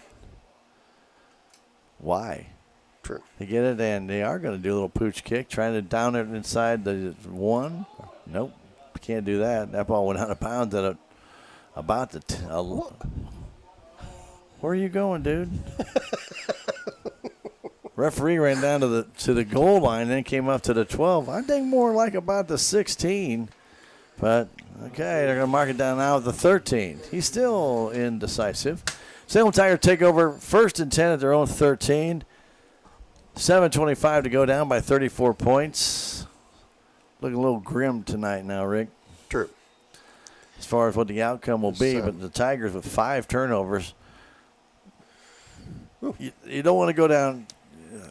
You don't want to say you didn't go down fighting, but you don't also want to give like Mountain View an easy score here off a turnover. Sure. So they're going to go back to the running game. It looks like Owens trying to carry that ball up the right side. He's not going to get much, maybe 2 yards. Okay. Actually, they're going to spot him down with a good mark. Okay. of about 3, maybe 4. Wow. They're going to give him up to the 21. I thought his knee went down closer to the 20, but they'll spot him here at 21. So good job by Mr. Owen. Getting an extra yard or two. Maybe he was able to keep himself off the ground. Rick. True.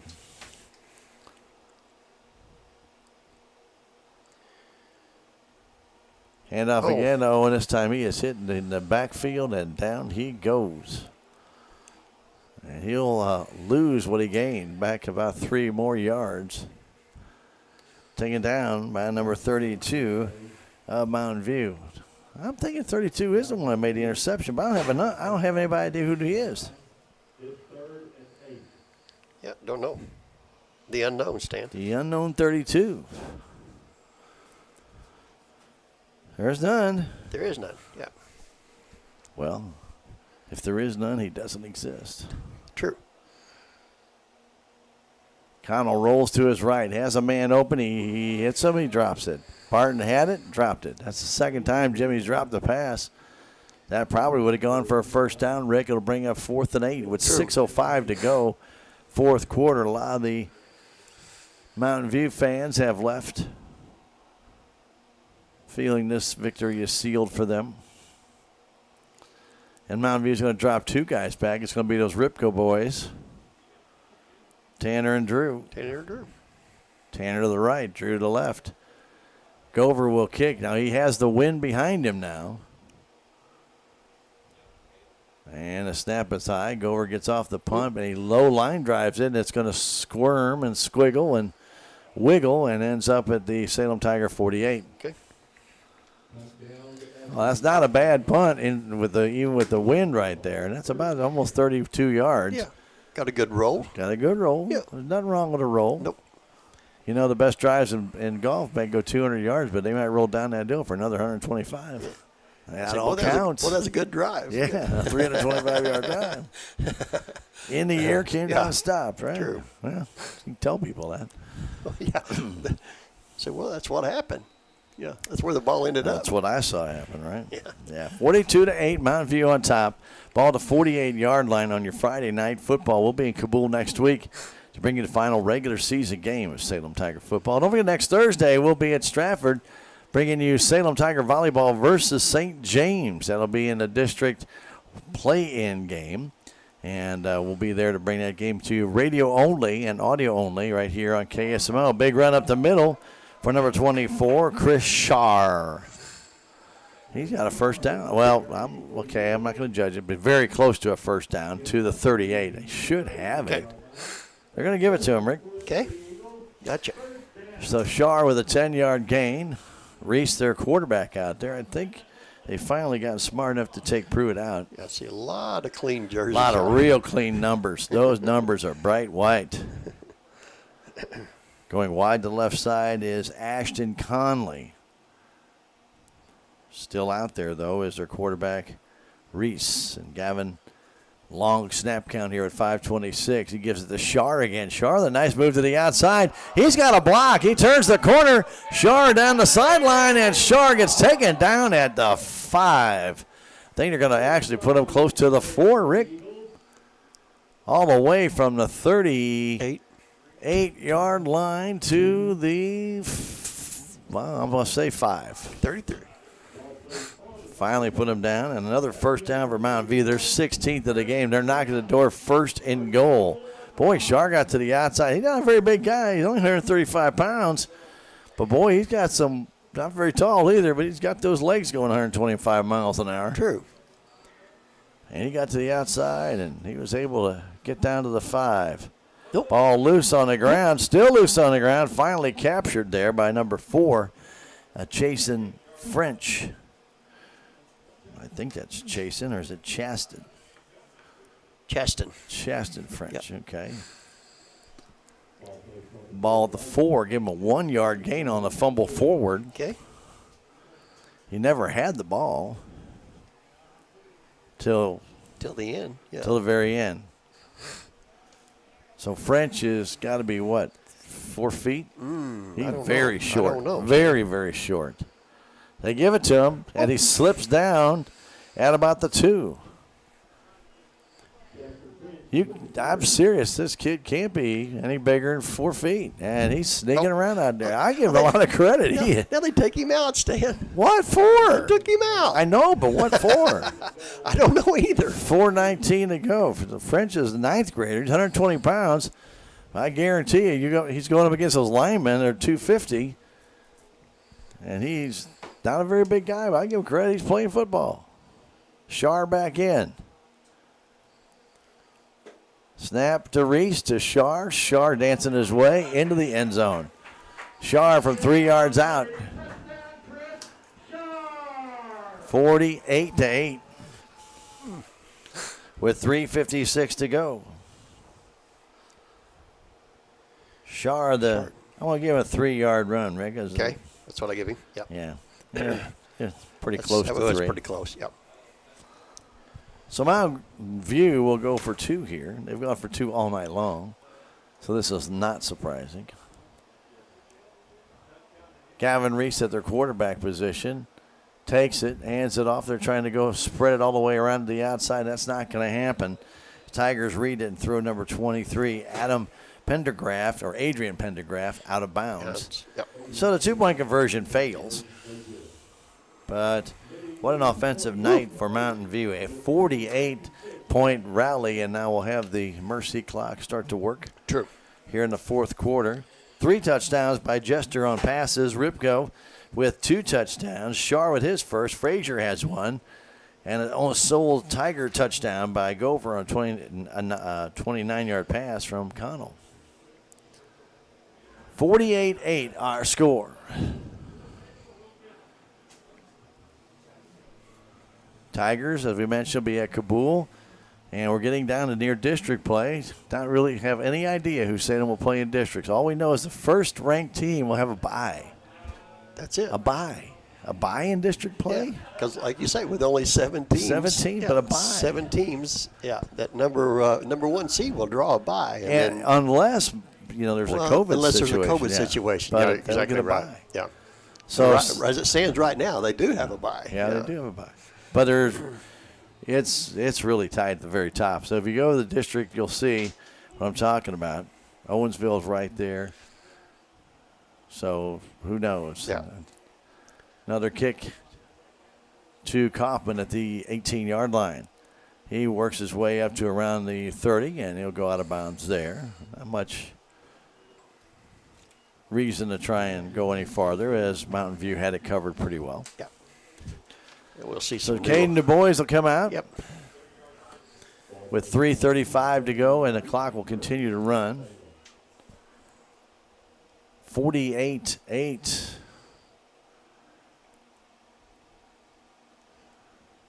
So we'll see some new numbers out there, True. Ricky, Yeah, we do. as Caleb Ingram comes in. He'll come wide to the left side. Going wide to the right side, Wyatt Campbell. Tigers going in the I formation as Du Bois will flip it out wide to Owen. Owen trying to dance his way up the middle, and he'll get across the 35 to about the 36. Yeah, about a 6-yard gain. Shar with a tackle. The line, the first down marker guy on the backside just started walking like it was a first down. So let's just move on down a little further. Hey, they can. Bill Peach can do a 6-yard first down, but you can't. That is true. Yeah, Whitehead can do it. You can't call it. Back in the I formation. Du Bois again will flip it back to Owen the other way, trying to get to the outside. That's not going to happen. He gets hauled down quickly by number 23 of Mountain Grove, and that is Adrian Pendergraft. No gain. It'll bring up 3rd and 4.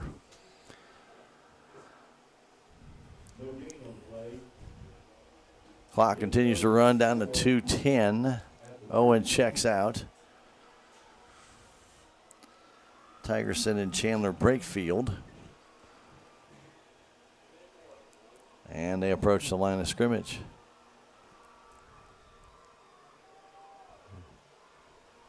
Du Bois gets it, wants to throw.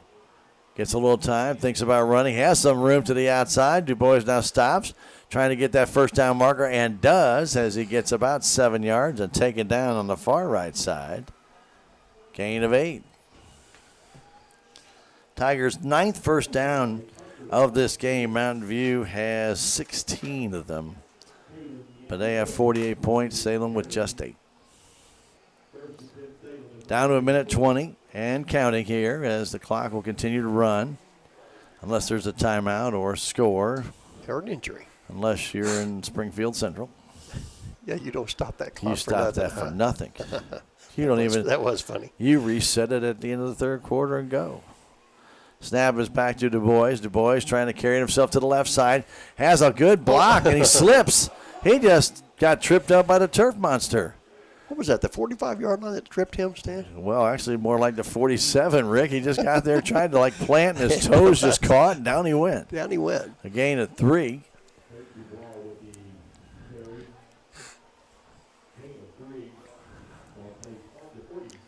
Second down, 7. This will probably be the final play of this game. True.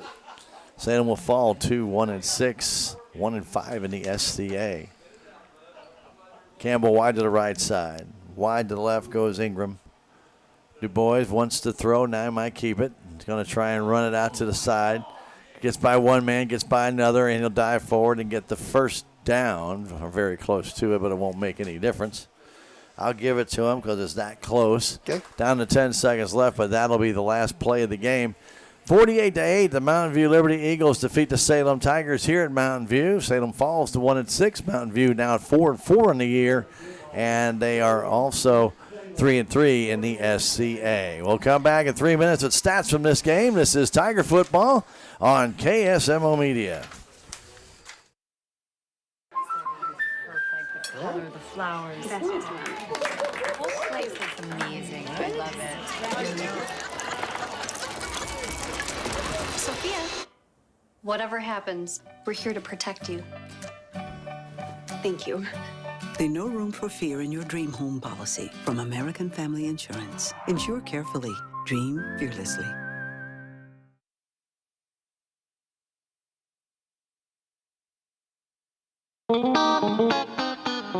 Terrell Complete Auto Care is a full-service auto repair center in Salem.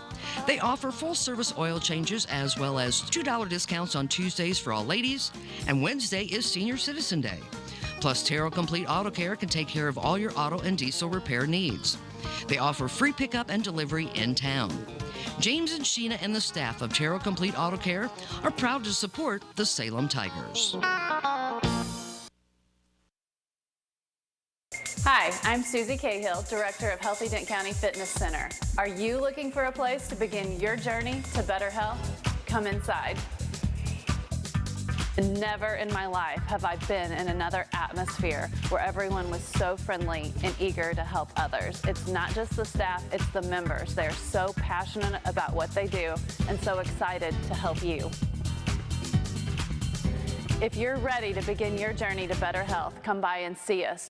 This is Mike Elliott from Town & Country Insurance. As an independent agent, we shop many different companies, allowing us to find the best value for our clients. Town & Country Insurance has been serving South Central Missouri since 1963. We have offices in Salem, Rolla, Licking, and Mountain Grove, and would welcome an opportunity to show you what we can do for you. Stop by 400 West Scenic Rivers Boulevard, located inside the Town & Country Bank, or you can call our office at 729-6624. Southtown Furniture. Southtown, where the bargains are. We've got everything from furniture to appliances. Quality floor covering. We won't be undersold, you'll see. To you, that is our guarantee. Southtown Furniture, where the bargains are.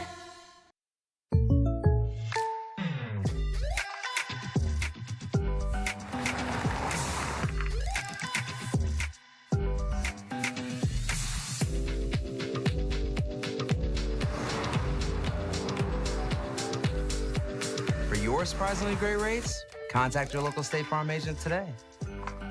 If you want the real deal, call State Farm agent Cameron Irway in Salem today. Like a good neighbor, State Farm is there.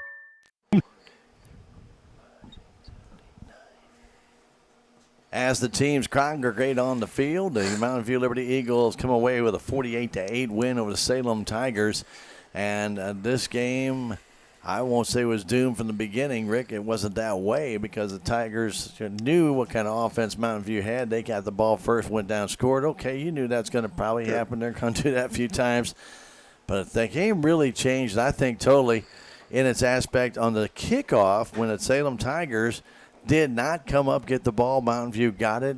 They recovered the ball. Salem just never reacted to the ball, and from then on, Mountain View just controlled the pace of the game, and it was kind of, I don't say over from there, but it sure took a big turn there, I think. I mean, you're right, and that was a big turn. I thought, like you say, just right off the bat. I mean, they scored, and then, like you say, then the onside kick, we don't, or whatever it was. I don't think it was an onside kick. It just was a squib He was just kick. trying to squib it into an area where there was nobody, and the Salem Tigers didn't jump on it, and that put the Tigers in the hole real quick. And then Mountain View able to score off that conversion of that onside kick, squib kick, whatever you want to call it. Sure. And then suddenly Tigers hadn't touched the ball. They're down 14-0, and it just changes your entire game plan. Yeah. You can't even get into what you originally talked about, maybe all week long, what you worked on. And I know Coach Barnes had to be very disappointed about that. And then, of course, you know the kind of offense Mountain View has, and we've known about it. We knew that it was probably going to be a very offensive game, but I really thought the Tiger offense, Rick, after playing pretty well last week against Mountain Grove, was going to be a little bit more tight tonight, and that never really happened. We thought they could get the running game going. The Mountain View Liberty line is not very big. No. And we thought they'd be able to kind of push them around a little bit. That just never really materialized. And then when the Tigers went to the pass, Mountain View picked it off 4 times, and they had 5 turnovers in this game. And you're not going to win many games with 5 turnovers. True. Like I said, there where we go back again with what we've said all season long is that that's what we've extended. We've got rid of our penalties problem, Stan, but now we come back and we've got get the turnover problem. 3 of the 5 turnovers ended up in the end zone, Rick. Wow. 21 points. Now that's 48-8 is what you lose, but 21 points that's a lot of points to try and fight back off the turnovers. That is true. So, Rick, we got some stats for you for those listening out there for the Mountain View Liberty Eagles. They threw the ball quite a bit tonight. Yes, they did. Stan, let's start off with their what they had on their stats on the rushing game tonight. Stan, their leading carrier was going to be Drew Ripko. He had 10 carries for 69 yards. Chris Shars can come in and had 4 carries for 44 yards. Garrett Pruitt had 9 carries for 36 yards. Tanner Ripko had 6 carries for 36 yards. Gentry Ackland had 1 carry for 2 yards. Gavin Reese had 1 carry for 1 yard, and then Chaston French Stankoman had 2 carries and 3 cards, so they ended up with 186 yards of offense on the ground. Chaston French is my favorite player, Rick, I think. Oh, tell you what, I got to hand it to him. I mean, he is. Guys, I know you're sitting at home and you're thinking, what is he talking about? This guy is tiny. All right, he weighs 120 pounds, and I'm thinking that's soaking wet with all his football gear on, and after they dipped him in ice or something like that. I don't know. I mean, he's little, and to go in there. And, okay, grant you, the game is virtually over. Yeah. But he goes in there, and he's going up against guys. And, the kids on Salem Tigers are getting a chance to play for the first time. They're revved up. They don't care that he's a 120-pound freshman. No. They want to nail him. And the thing is, this kid gets out there, and he goes out there, makes a couple of runs, and I tip my cap to him. The kid's not afraid to get out there and do it. By golly, let him play. Let him play. You're exactly Absolutely. right. Yeah. And in the air tonight, Stan, Carter Pruitt put the ball up 27 times for 211 yards with 1 INT, and then Gavin Reese, Stan, put the ball up 11 times. He completed 8 of those passes for 69 yards. So they ended up with 280 yards of passing on the night.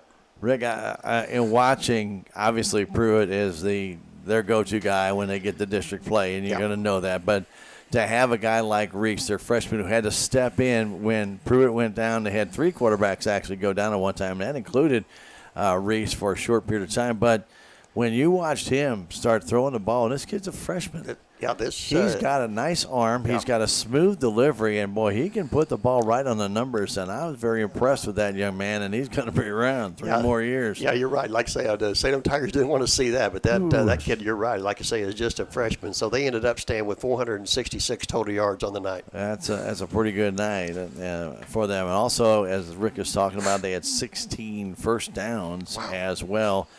In that game. Go ahead out on the Salem Tiger side, Rick. Yeah, on the Salem Tiger side, Garrett Connell, he had 4 carries for 20 yards.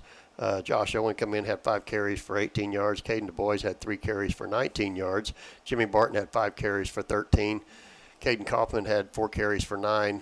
Luke Campbell had 1 carry for -1 yard. So we ended up with just 78 yards of rushing on the night. And passing-wise, sir? In the passing game, Garrett put the ball up 25 times, completed nine passes for 122 yards with 4 INTs. So we ended up with a total of 200 yards of offense on the night. So Kyle had 4 INTs, 1 touchdown pass, that to Bradley Gover. And when it comes to also interceptions, as Rick did mention, that Pruitt did have 1 interception in the game, but he also did throw a touchdown pass and a beautiful catch. And we'll tell you about that here in just a few minutes for the Mountain View Liberty Eagles. Mountain View had 16 first downs in that game. They were penalized 9 times for 75 yards. Salem Tigers had 10 first downs in the game, and they had 1 penalty. A 5-yard. Was it delay game or what did they file for? I remember now. It was they called false start. Yeah, false start. But they could have called delay game, but it was down to 0 as well. So either one. Okay, and I do remember the sign now that I'm thinking about it. He or whoever it was out there did give the false start line. So we've got a lot more to tell you about when we come back and wrap the game up here from Mountain View, Missouri. Salem Tigers lose it 48-8. We got to take a minute and a half break. We'll come back. This is Tiger Football on KSMO Media.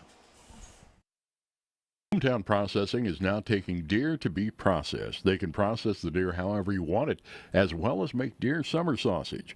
Hometown Processing continues to offer custom processing of beef, hogs, and other large animals. They strive to provide you with the finest, freshest meats and processing at the best possible prices. Hometown owned, Hometown Processing is located at 3450 West Highway 32 in Salem, or call 729-7278 and check them out on Facebook. All gave some, and some gave all. The price of our freedom isn't free. Honoring those who paid that price is our privilege and duty. Join us on November 20th for the 6th annual Honoring Our Heroes Marathon. This all-charity event raises funds for local veteran causes and honors those who have served. Events include half and full marathons, relays, 10K, and 5K. All proceeds go to help local veterans. Go to heroesmarathon.com to register and get more information. The Salem Memorial District Hospital is a full-service hospital that features a 24/7 emergency room and a family clinic with several providers for all of your primary care needs. The Salem Hospital has been diligently addressing community needs by expanding their physical and occupational therapy facility and adding a new state-of-the-art 3D mammography machine, as well as a sleep disorder center. Salem Memorial District Hospital, your first choice for local, high-quality health care at an affordable price. Every patient, every encounter, every time. Welcome back to Mountain View, Missouri. Stan Stevens, Rick Hoy with here, wrapping up the Tiger loss tonight to the Mountain View Liberty Eagles. And let's go over the scoring for you in this game. Rick's already gave you some stats, but the scoring went like this. The Salem Tigers kicked off to Mountain View. The very first play from scrimmage was questioned because of the little flare-out pass to Drew Ripko. Ripko went down the sideline, stepped out of bounds clearly at the Salem bench. From our view and our angle, and there's an official right there, couldn't see him step out of bounds by a foot. Let it go. And let it go, and he went down all the way to the 30-yard line. 2 plays later, a 17-yard pass. 17-yard run by Drew Ripko after a pass, got the ball down to the 17, and he went in on the inside handoff. It goes in the end zone. As he comes from the right side, went to the left side, scored with not much trouble, and then pivot to Tanner Ripko for the 2-point conversion. It was 8-0. As we mentioned as we went into the post-game show, the Salem Tigers then lined up to receive the kick. And all they did is Drew Ripko came up and barely did a little squib kick. Tigers' front line never moved. And then the medium line, which has to come up and get the ball, stood there. And nothing happened. And it was Tanner Ripko coming in and recovering the ball for Mountain View. Well, it was just about 3 minutes and 10 seconds later that they went down, and on a pass from Pruitt to Frazier in the left corner of the end zone, back in the corner where Frazier went up with his right hand, got the ball's nose in his fingertips, on the very tip end of his fingertips, and pulled the ball down for the touchdown pass. Heck of a catch by Frazier. And then the two-point conversion failed. It was 14-0, and we'd played 4 minutes and 53 seconds of the game. Tigers defense then stepped it up, but the offense could never get on track in that first half, and they came down and had to punt the ball away. And then, of course, the defense did a good job and got a little help from a few penalties by Mountain View. As we mentioned, they had 9 penalties for 75 yards, so the Tigers defense was able to hold. But late in that first quarter, pass by Connell was intercepted by Drew Ripko. The Tigers giving that ball up to Mountain View. They promptly went down, and then early in that second quarter at the 11-19 mark, Jester was open in the corner for a 17-yard pass, this one from Pruitt, and a two-point conversion was Reese to Jessen for the two-point conversion completed and making it good. It was 22-0 at that point. Again, the Tigers played pretty well in that second quarter, actually got a little bit of offense going, but got the ball down to the 21-yard line. They got the ball down to the 19-yard line, but they could not go any farther. And at the 19-yard line, Connell threw an interception again to Drew Ripko down at the 6-yard line. And then Ripko, he had a heck of a game, man, all the way around, defense as well as offense. That one they did not score on, but they did move the ball down. Tigers got the ball back. And then on a pass from Connell to Campbell, right up the middle, Campbell got the first down, then fumbled the ball.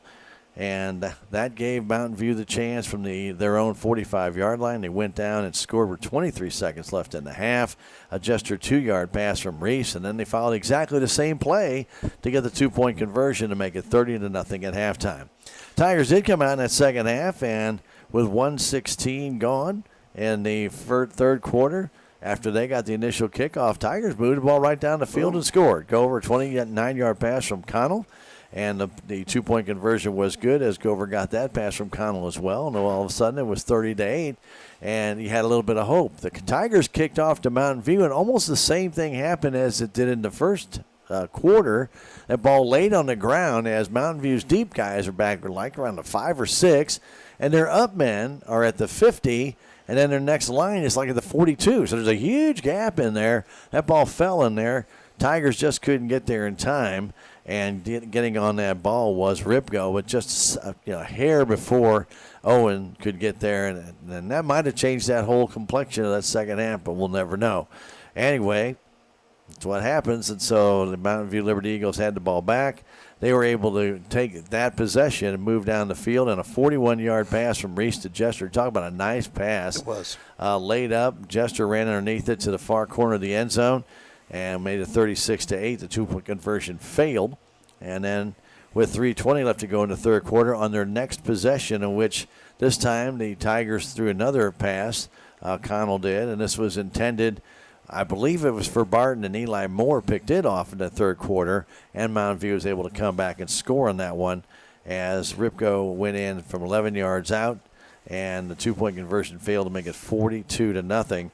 And then 42-8. I'm sorry, 42-8. Excuse me, Rick. Yep. And then in the fourth quarter, as time was running down, Shar went in as a lot of the varsity players had exited the field, and Shar's 3-yard run with 3:51 left to go made it 48-8, and the two-point conversion failed, and another interception by Rogers in that fourth quarter on a pass from Connell. So the Tigers turned the ball over 5 times, 4 interceptions, 1 fumble, 1 interception by Campbell against Pruitt. That was back in that second quarter as well. So the Tigers' ledger looks really empty, and Mountain View looks really messy. Okay, so pretty well one-sided game. Winning that offense, you just could not stop it, and the Tigers' defense again on a wet field, Rick, and that it's a home field advantage on this kind of turf. Yeah. You know that they knew what they were doing, and it was really, I think, a lot slipperier than maybe the Salem Tigers anticipated. It's hard to tell, but they were very cautious running in the first half, a little bit more free in the second half. Maybe they changed out their cleats. Who knows? But anyway, they still fall to Mountain View 48-8. They fall to 1-6 on the year, 1-5 in the SCA with one regular season game left. That will be at Kabul next Friday night.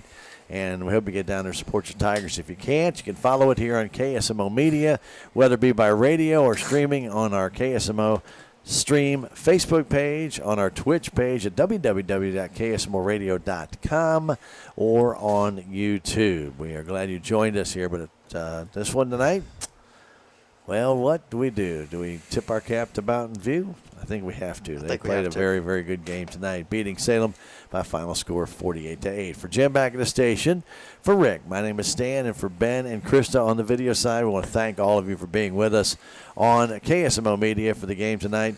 We hope you enjoyed it. It didn't come out our way, but maybe next week, right? Yeah. We've got that one to look forward to, and so we hope you'll join us then. In the meantime, don't forget tomorrow, Missouri Tiger football, 11 o'clock in the morning, and then we have Blues hockey tomorrow night, 7:30 pregame show as they'll be in Colorado, take on the Avalanche.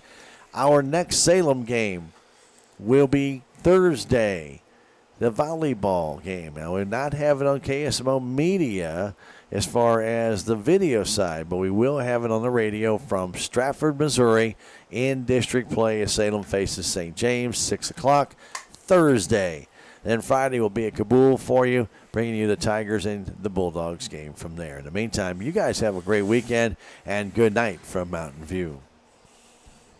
Thank you for watching today's broadcast of Salem Tiger Sports right here on KSMO. Tonight's broadcast was brought to you by these fine sponsors: the Salem Memorial District Hospital, K&H Auto Supply, Farm Bureau Insurance, Willie Strader Agent, Duncan Family Chiropractic, the Bank of Salem, Napa Auto and Truck Parts, Edward Jones, Southwest Baptist University Salem Campus, Tax Masters, American Family Insurance, Calvin Malone Agent, Terrell Complete Auto Care, Healthy 10 County, Town and Country Insurance, Southtown Furniture, Hometown Processing, and State Farm Insurance, Cameron Irway Agent. Be sure and follow us on Twitch, YouTube, and Facebook. Plus, visit us online at ksmoradio.com for more Salem Tiger Sports right here on KSMO.